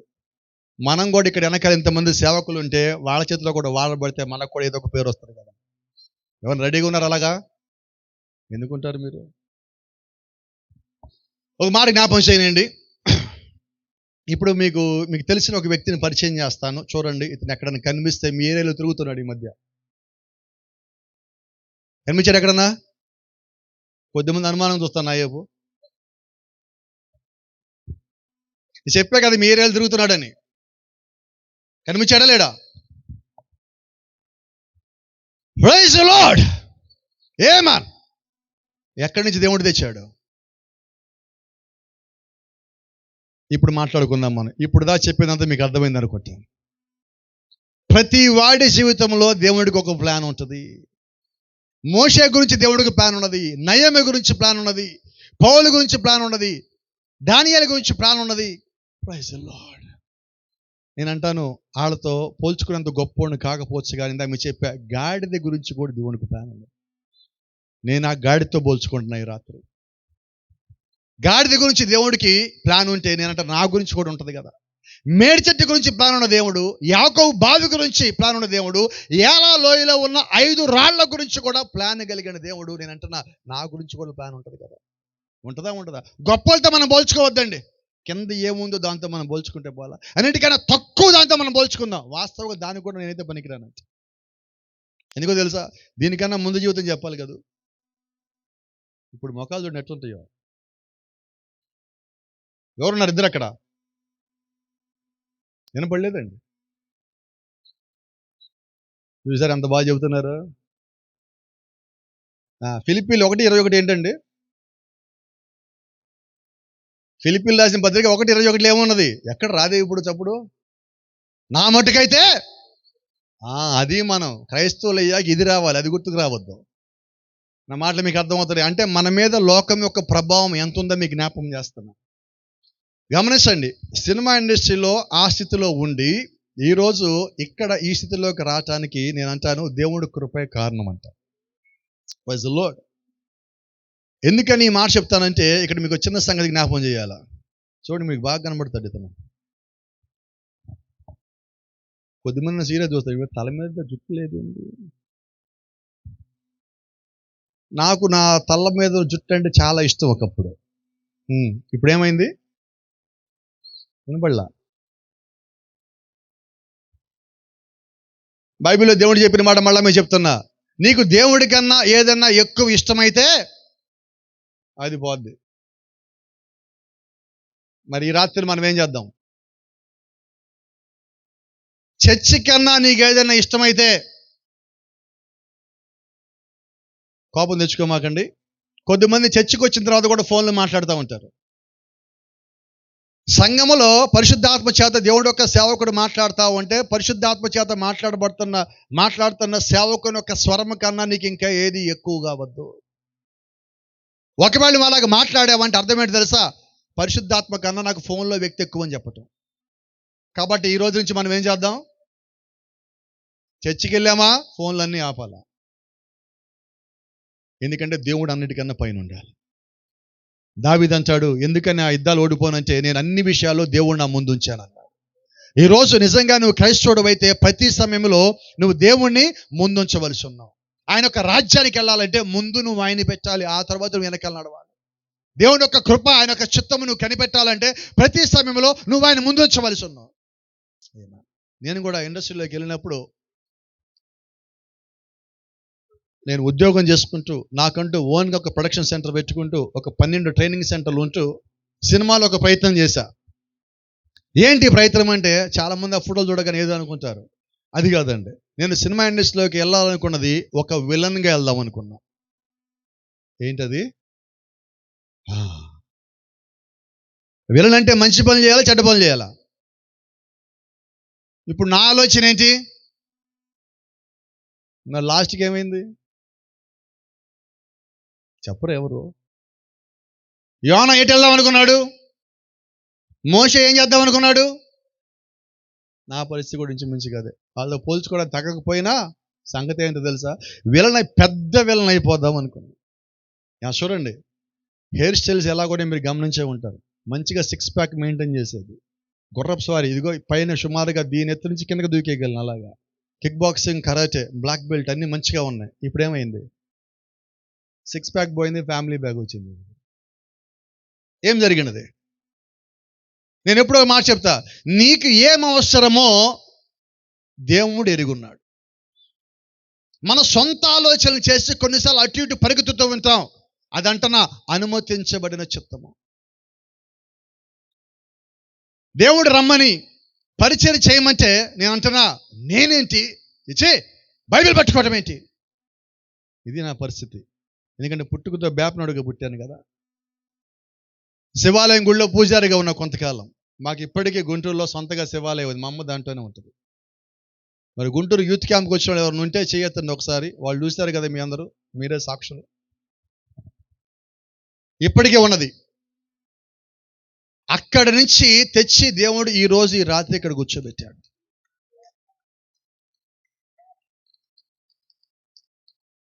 చెప్పండి, ప్లాన్ ఎవరిది? నేను పెరిగి పెద్ద అయిన తర్వాత రీసెంట్గా మొన్న ఈ మధ్య నాకు తెలిసిన సంగతులు చెప్తాను. రీసెంట్గా యూత్ క్యాంప్ సమయంలో మా మదర్ నాకు చెప్పిన కొన్ని సంగతులు తెలుసు. అప్పుడు దాకా నాకు తెలియదు. అంతకుముందు కొన్ని సంగతులు తెలుసు, ఇప్పుడు చెప్పిన సంగతి మీకు కొన్ని చెప్తున్నా. అందరూ మా ఇంట్లో ఉన్న, నేను మొత్తం 5గురం అయితే 4గో వాడిని. మా ఇంట్లో అందరూ ముందోళ్ళు తర్వాత వాళ్ళు అందరూ మంత్రసాలలో ఇంటికి వచ్చి డెలివరీలు చేశారు. నేను ఒకడిని ఉన్నప్పుడు, మా తల్లి గర్భంలో ఉన్నప్పుడు నన్ను మాత్రము ఒక హాస్పిటల్ తీసుకెళ్ళి హైదరాబాద్లో హాస్పిటల్లో జాయిన్ చేస్తే అక్కడికి అన్నారు. ఆ హాస్పిటల్ పేరు సెయింట్ విజయ్ మేరీ హాస్పిటల్. ఏం హాస్పిటల్? ఇంటికి బ్రాహ్మలే వచ్చి డెలివరీ చేశారు అందరికీ. నన్ను ఒక్కడిని తీసుకుపోయి అక్కడ పెట్టారు. అప్పుడప్పుడు మమ్మంటది, అరే ఆ కిరస్తాని హాస్పిటల్లో ఎవడో పిల్లోని మాకు ఇచ్చేస్తే నువ్వు వచ్చావురా అంటారు. మొన్న క్యాంప్కి వచ్చేవాళ్ళు మీరు చూశారు. మా అమ్మకి నాకు ఎన్ని పోలికలు ఉంటాయో మీకు తెలుసు. మా అమ్మ అలాగ అన్నప్పుడు అద్దం దగ్గర తీసుకెళ్ళి పక్క నుంచి చెప్పాను, ఇక్కడ చూడనేవాడిని. పోలికలు ఉంటాయి. ఇప్పుడేం చేస్తే దొరికానని చెప్పలేదు. పోలికలు ఉన్నాయి కదా. ఏమంటది? మొన్న చెప్పింది ఎట్టకెళ్ళకి ఒక రహస్యం బయట పెట్టింది. ఆ హాస్పిటల్లో నా పక్కన బెడ్ మీద ఎవరో ఒక గర్భవతి ఒక ముందు, ఆమె క్రైస్తవురాలు, ఆమె ప్రెగ్నెంట్గా ఉన్నది. భర్త రేపు పొద్దున్న రమ్మన్నారు. ఉదయం 7 గంటలకు ఆపరేషన్ అన్నాడు. ఆ రోజు రాత్రి భర్త ఇంటికి వెళ్ళాడు వస్తానని చెప్పి. ఉదయం రాలా. హాస్పిటల్ ఏమో డాక్టరు బయటికి ఇంకో చోటకి ఇక్కడికి వెళ్ళాలి, ఇంకొక ఆపరేషన్ చేయాలని చెప్పి ఆమె సర్జరీకి తీసుకెళ్తా ఆ ఒంటి మీద ఉన్న నగలు అవన్నీ తీసుకొచ్చి మా అమ్మకి ఇచ్చారు. వీళ్ళిద్దరే ఉన్నారు హాస్పిటల్లో, ఇంకెవరు లేరు. ఆ హాస్పిటల్ దగ్గరికి వెళ్తే ఇందా చెప్పే కదా సెయింట్ విజయ్ మేరీ హాస్పిటల్. అక్కడ ప్రార్థన చేసుకోవడానికి పక్కనే మరియం బొమ్మ ఉంటే ఆ బొమ్మ పక్కన మా అమ్మ కూర్చుందంట. కూర్చొని మా అమ్మ ఆ బొమ్మ వైపు చూసి, నువ్వు కూడా ఒక కుమారునికి అన్నామే, నీకు కూడా పురిటి నొప్పులు ఉంటాయి కదా, ఆమె ప్రార్థన తెలియదు, ఏమీ తెలియదు. ఆమె జాగ్రత్తగా చూడు, ఆమె కూడా నీ భక్తురాలే అని చెప్పిందంటే. సరే, లోపల ఆమె సర్జరీ అయింది, బయటకు వచ్చారు. పిల్లోడిని ఎవరు ఒకటికి ఇవ్వాలి కదా. ఎవరు అంటే ఈమె కదా ఉందని చెప్పి తీసుకొచ్చి ఈమెకి ఇచ్చారండి. అప్పుడు మా అమ్మ అంటుంది, అరే ఆ పిల్లోడు ఆ రోజు పొట్ట మీద కాలుతో దన్నాడు, నాకు అప్పుడే డౌట్ వచ్చింది, నువ్వు మారిపోయి అప్పుడే అంట. పొట్ట మీద దంతే మారటం కాదు, పుట్టానికన్నా ముందు దంతే మారేమంట. నేను మాటలు మీకు అర్థమవుతున్నాయా? కాబట్టి గమనించండి, దేవుడు యొక్క చిత్తంలో నీవు ఉంటే దేవుడు నిన్ను ఎలాగ ఎప్పుడు తీసుకురావాలో, ఎక్కడ పట్టుకోవాలో ఆయనకన్నా బాగా తెలిసిన ఎక్స్పర్ట్ ఎవరు లేరు. దేవుని యొక్క చిత్తము ఆయన రమ్మంటామంటే నేను ఆయనకి దూరంగా పెరుగుతాను. నేనేంటి బైబిల్ పట్టుకోవడం, ఎందుకంటే మా ఇంట్లో బైబిల్ పట్టుకుంటే ఒక చిన్న మాట చెప్పాలా, 5వ క్లాస్ దాన్ని తీసుకెళ్ళి ఒక స్కూల్లో జాయిన్ చేశారు. అదేంటంటే మీకు తెలుసు, మరి ఇక్కడ ఈ ఊళ్ళో ఏమంటారో తెలియదు, దాన్ని మాలపల్లి మాదిగపల్లి అంటారు. ఆ పక్కన అగ్రహారంలో మేము ఉంటాం, ఈ పక్కన పల్లిలో స్కూలు. 2 రోజులు మా అమ్మ లైన్ మొదట్లో నుంచున్నది. ఆ స్కూల్ మాస్టర్ గారు బయటకు వస్తే ఆయనతో మాట్లాడదామని, ఆ పల్లెలోకి పోనని. 2 రోజుల తర్వాత ఆయన వచ్చి, ఆయన పేరు ప్లేడర్ మాస్టర్ గారు అంటారు. ఆయన వచ్చి మాట్లాడిన తర్వాత మా అబ్బాయిని స్కూల్లో జాయిన్ చేస్తానన్నది. సరే అమ్మ జాయిన్ చేయను. అప్పుడు ఆయన మా అమ్మ ఒక కండిషన్ పెట్టింది, మావాడు స్కూల్లో ఏ పిల్లోడిని ముట్టుకోవడానికి వీల్లేదు. చూసారా, ఎవరిని ముట్టుకోవడానికి వీల్లేదు, ముట్టుకుంటే స్కూల్ మానిపిస్తానన్నది. ఆయనకున్నట్టు పిల్లోడు చదువు పాడు చేయడం దేనికని చెప్పి ఇక్కడ జాయిన్ చేసుకున్నాడు. పిల్లలు మొత్తం ఇటు కూర్చుంటే నేను ఒక ఇటు తిరిగి కూర్చుంటాను. ఇక్కడ మాస్టర్ గారు ఉండి ఆయన పక్కన నేను కూర్చోవాలి. చూడండి, స్కూల్లో పిల్లలు ఎలా ఉంటారో తెలుసు కదా. వాళ్ళు నాతో ఆడేవాళ్ళు కాదు, మాట్లాడేవాళ్ళు కాదు. మా అమ్మ చూసినప్పుడు నా భుజం మీద చేసి మాట్లాడి వెళ్ళిపోయేవాళ్ళు. అప్పుడు నా దగ్గరికి వచ్చేవాళ్ళు కదా ఎవరు. ఇక నా పరిస్థితి ఏంటంటే, వీధిలో బోరింగ్ పంపు ఒకటి ఉంటుంది, దాని కింద కూర్చోబెట్టి మా అమ్మ పంపు కొట్టి దాని కింద మొత్తం తడిచి, అదిగో కప్పూరం దగ్గరికి చేయబెట్టుకుని, నిజంగా నేను ముట్టుకోలేదు, వాడు నన్ను ముట్టుకోవడానికి ప్రమాణం చేశాక లోపల తీసుకొచ్చేది. ఇది తెలిసి రోజు నా ఫ్రెండ్స్ అలాగే చేసేవాళ్ళు. కొద్ది రోజులకి నాకు వాళ్ళకి పరిచయం అయింది. దేవుని యొక్క మహాకృప ఏంటంటే, అప్పుడు నాకు శాస్త్రి కానీ, అప్పారావు కానీ, సుబ్బారావు కానీ, వెంకట్రావు కానీ ఫ్రెండ్స్ ఎవరు లేరు. దావీదు, యాకోబు, యోబు ఎవరు నా ఫ్రెండ్స్? నా ఇష్టమా అంటున్నా, మీ ఇష్టమా అంటున్నా, మమ్మ ఇష్టమా అంటున్నా. కొంచెం పెరిగి పెద్ద 10వ క్లాస్ వచ్చిన తర్వాత ఇంట్లోంచి బయటికి వెళ్ళిపోయి నా బతుకేది నేను బతుకుతా అని చెప్పి ఇండస్ట్రీలోకి వెళ్ళిపోయి నా పని నేను చేసుకుంటే మంచిగా సంపాదించుకున్నాను. తర్వాత ఒక క్రైస్తవ అమ్మాయిని పెళ్లి చేసుకున్నాను. నా ఇష్టమా? ప్రైజుల్లో ఎవరిష్టం? దేవుని నామానికి మహిమ. మరి ఈరోజు సేవ చేస్తున్నా, నా ఇష్టమా? అపోస్తలుడైన పౌలు అంటున్నాడు, గృహ నిర్వాహకత్వము నాకు ఎంత మాత్రం ఇష్టం లేదు, నాకు ఎంత మాత్రం ఇష్టం లేదు, అయితే ప్రభుని బట్టి చేయాల్సి వచ్చిందన్నాడు. ఈరోజు నా పరిస్థితి ఏంటి? 2008 ఉద్యోగం వదిలేసే సమయానికి సుమారుగా ఒక కంపెనీ నేరుగా డబ్బులు తీసుకున్నది 2,35,000. మొత్తంగా వచ్చే జీతము 5 లక్షల చిల్లర. ఎవరన్నా ఆ స్థితిలో ఉండి గట్టిగా 30 సంవత్సరాల వయసు ఉండి ఒక 5 లక్షలు నెలకి సంపాదిస్తా వదిలేసి సేవకు రమ్మంటే ఇక్కడున్న వాళ్ళు ఎంతమంది వస్తారో చెయ్యొద్దండి. 5 లక్షలు 18 ఏళ్ల క్రితం.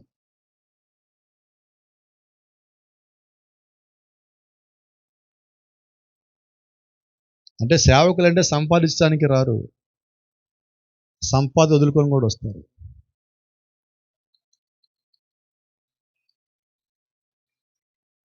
లక్షల జీతము కన్నా, ఈ రాత్రి ధైర్యంగా ఇక్కడ నిలబడి చెప్పగలను, లక్షల జీతము కన్నా 3 అక్షరాల రక్షణ ఇంకా గొప్పది. 3 అక్షరాల రక్షణ శాశ్వతమైనది. దేవుని యొక్క రాజ్యానికి వెళ్ళాలంటే ఇక్కడ నువ్వు ఏం వదిలేవో అక్కడ అది పొందుకుంటావు. ఈరోజు నాకు ఇంకా బాధ ఏంటో తెలుసా? ఆదివారం పూట కూడా ఉద్యోగాలకి పనులకి పోతున్నారు. ఏంటో తెలుసా? పనులను తీసేస్తారేమో, ఎక్స్ట్రా ఇస్తానంటే ఆ రోజు అపవాది 200 ఎక్కువ వస్తే కదా పనికి వెళ్ళాం బాస్టర్ గారు అంట. నేనంటా, నువ్వు పనికి వెళ్ళావు సరే, దేవుడు ఒక ఆజ్ఞ దాటిపోతున్నావు కదా, నువ్వు వాక్యం దాటిపోతున్నావు కదా, ఆయన చిత్తము దాటిపోతున్నావు కదా. అపవాది అలాగ నిన్ను తప్పించాలని చూస్తున్నాడు. జాగ్రత్త. రాత్రి వాడి ఉచ్చులో నువ్వు పడద్దు, వాడి పన్నాగంలో నువ్వు పడద్దు. డబ్బు శాశ్వతము కాదు, రక్షణ శాశ్వతము, దేవుని చిత్తము శాశ్వతము. నేను ఎప్పుడైతే దేవుణ్ణి నమ్మి అన్నీ వదిలిపెట్టి పక్కకు వచ్చానో, నా కంపెనీలో ఉన్న నా వాటాలు మొత్తం నాకు ఇచ్చేయమని నా స్నేహితుడిని మొత్తం అడిగి లెటర్లను రాసి సంతకాలు మొత్తం పెట్టేస్తే అక్షరాల వాళ్ళు నాకు మోసం చేసిన డబ్బులు 4.5 కోట్లు. చెప్పరు ఎవరు? 4.5 కోట్లు పోతే ఇక్కడున్న వాళ్ళు మేము కేసు పెట్టమని వాళ్ళు చేయొద్దండి ఎవరన్నా. మరి ఇప్పటికీ ఆయన మీద కేసు పెట్టలే ఇంకా నేను. ఒకటే, దేవుడి చిత్తమా నేను నీకు వస్తుంది, దేవుడి చిత్తము కాదా దాన్ని విడిచిపెట్టేసి. ఆయన కృప, నీ కృప కాదు, నా కృప కాదు, నీ చిత్తము కాదు, నా చిత్తము కాదు, నీ బలము కాదు, నా బలము కాదు, కేవలం ఆయన యొక్క ఆత్మ ప్రేరేపణ చేత మాత్రమే దేవుడి కార్యం జరిగించేవాడై ఉన్నాడు. Praise the Lord. దేవుని నామానికి మహిమ. అప్పుడు ఒక మాట జ్ఞాపకం చేస్తున్నా. అక్కడ కొండ మీద గాడిదకి ఒక పేరు ఉన్నది, గుంటూరులో నాకు కూడా ఒక పేరు ఉన్నది. దేవుని కృపే కాదా? అక్కడి నుంచి చూడండి, అక్కడ ఎలాగున్నా దేవుని తీసుకొచ్చి ఈరోజు ఎలా ఉంచబెట్టాడు. ఆ స్థితి నుంచి దేవుడు పూర్తిగా మార్చి ఈరోజు ఈ స్థితికి పెట్టాడు. కారణం ఒక్కటే చెప్పనా, నేను బలహీనంగా ఉన్నప్పుడు, నేను లోకల్లో ఉన్నప్పుడు దేవుడికి నా గురించి ఒక ఆలోచన ఉన్నది. ఆయన ఆలోచన తెలుసుకోవటానికి నాకు చాలా కాలం పట్టింది.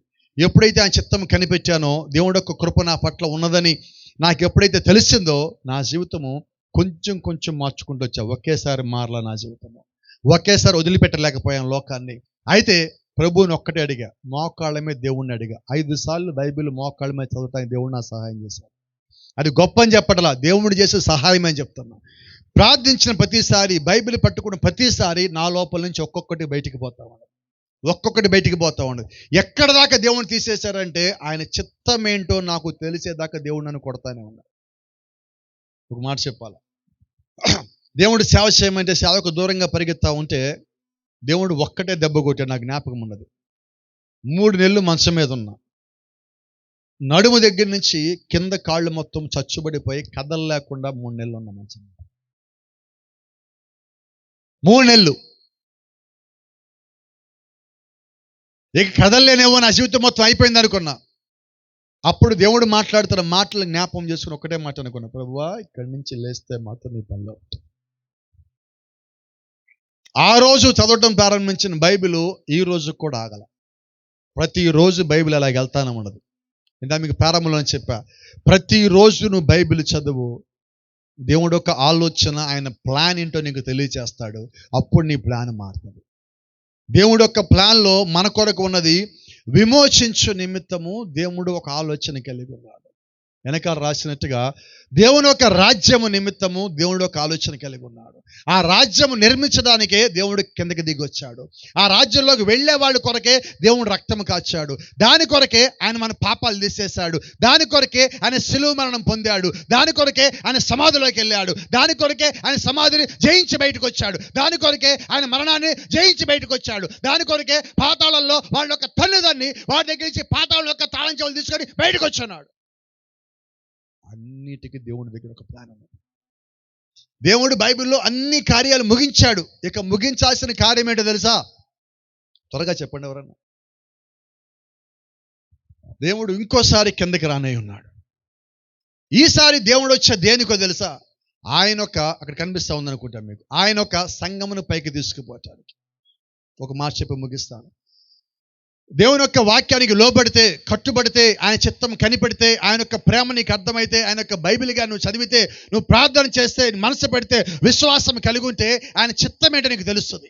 అలా కాకుండా దేవుడిని దూరంగా పెట్టి, సంఘానికి దూరంగా ఉంటూ, ప్రార్థన లేక, విశ్వాసం కలిగి లేక, బైబిల్ చదవక, నీ జీవితాన్ని లోకంలో కాసేపు సంతోషంగానే అప్పగిస్తే, కొద్ది కాలం తర్వాత దేవుడు వారి కొరకు కూడా ఒక ఆలోచన కలిగి ఉన్నాడు. ఏం ఆలోచన అది?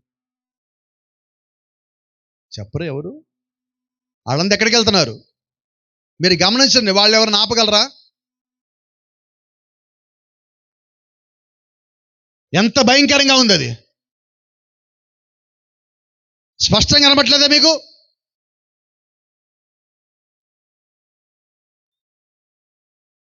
ఎందుకు దేవుడి సంఘాలు ఇచ్చింది? అక్కడికి పోకుండా ఉండటానికి. ఎందుకు దేవుడి సేవకులు పైకి లేపింది? అక్కడికి పోకుండా ఉండటానికి. ఈ రాత్రి కూడిక దేని కొరకు? అక్కడికి పోకుండా ఉండటానికి. ప్రార్థన దేనికి? అక్కడికి పోకుండా ఉండటానికి. క్రీస్తు కిందకు వచ్చింది దేనికి? నువ్వు అక్కడికి పోకుండా ఉండటానికి. ఆ రక్తము కాచింది నువ్వు అక్కడికి పోకుండా ఉండటానికి. ఆయన వస్తానని చెప్పింది నిన్ను అక్కడికి వెళ్ళకుండా ఆపటానికి. పరిశుద్ధాత్మనిచ్చింది నువ్వు అక్కడికి వెళ్ళకుండా ఉంటావని. ఈ రాత్రి చర్చికి ఏం పోతామలే అంటున్నావు కదా, అక్కడికి పోకుండా ఉండటానికి దేవునికి చర్చ ఇచ్చాడు. నిజమేనా? మరి ఈ రాత్రి ఒక తీర్మానం చేసుకుందామా? చేద్దామా తీర్మానము? ఇక ఎన్నడూ చర్చి ఏం రావట్లేదు, అది చూసాక కూడా రావట్లేదా? ఇక ఎన్నడూ చర్చి, ప్రార్థన, వాక్యం చదవటము, బైబిల్ చదవటము, చర్చిలో పరిచయం చేయటము గట్టిగా రావట్లేదు, చెప్పబడిపోతుంది. వాక్యానుసారంగా ఉంటూ దేవుణ్ణి ప్రేమిస్తూ ఆయన చిత్తానికి లోబడి కట్టుబడి ఉంటే వారి కొరకు దేవుడు ఒక ఆలోచన కలిగి ఉన్నాడు. ఉన్నాడా? వినపడలేదు నాకు. వీళ్ళు ఎక్కడికి వెళ్తున్నారు చెప్పండి? ఈ రాత్రి మీరు ఎక్కడికి వెళ్దాం అనుకుంటున్నారు? దేవుని రాజ్యానికి వెళ్ళాలా? అయితే ప్రార్థన, విశ్వాసం, పరిచర్య, ఆత్మ సంపాదన, సువార్త, దేవుని కొరకు ముందుకు రావటము ఉండాలా వద్దా? ఈ రాత్రి కాసేపు మనం కేకలు పెట్టేసి ఇంటికి వెళ్ళిపోవటం కాదండి. ఏదైనా తోటలో కూడా దేవుడు అద్భుతంగా ప్రసంగం చేశాడు, గొప్ప గొప్ప సంగతులు చెప్పాడు, ఏం చేయాలో ఏం చేయకూడదు మొత్తం చెప్పాడు. వెళ్ళిపోయాక వాళ్ళు పడిపోయారు. అలాగే ఈ రాత్రి మీరు గొప్పగా వాక్యం విని ఆహా ఓహో బాగా చెప్పారు పాస్టర్ గారు, మంచి సాక్ష్యం అని చెప్పుకొని రేపొద్దున పడిపోతే మాత్రం మళ్ళా దేవుడికి మన అవమానం కావద్దు. ఈ రాత్రి మారిన వ్యక్తులుగా అక్కడి నుంచి మనం బయటికి వెళదాం. ప్రయాస భారంతో సహోదరులు ఏర్పాటు చేసిన కూడికలో కొద్ది మంది అయినా దేవుని నామాన్ని ఒప్పుకొని ఆయన కొరకు వస్తే ఒకరోజు వాళ్ళు అక్కడ కలుద్దాం. చివరిలోకి మాట, ఒకవేళ ప్రభువు రాకడ ఆలస్యం అయితే మళ్ళా మనం కలుసుకుందాం. ఒకవేళ కలవటానికి కుదరలేదా, అదిగో మళ్ళీ అక్కడ కలుసుకుందాం. అంతవరకు గాడ్ బ్లెస్ యు. దేవుడు మిమ్మల్ని దీవించును గాక. షలోమ్.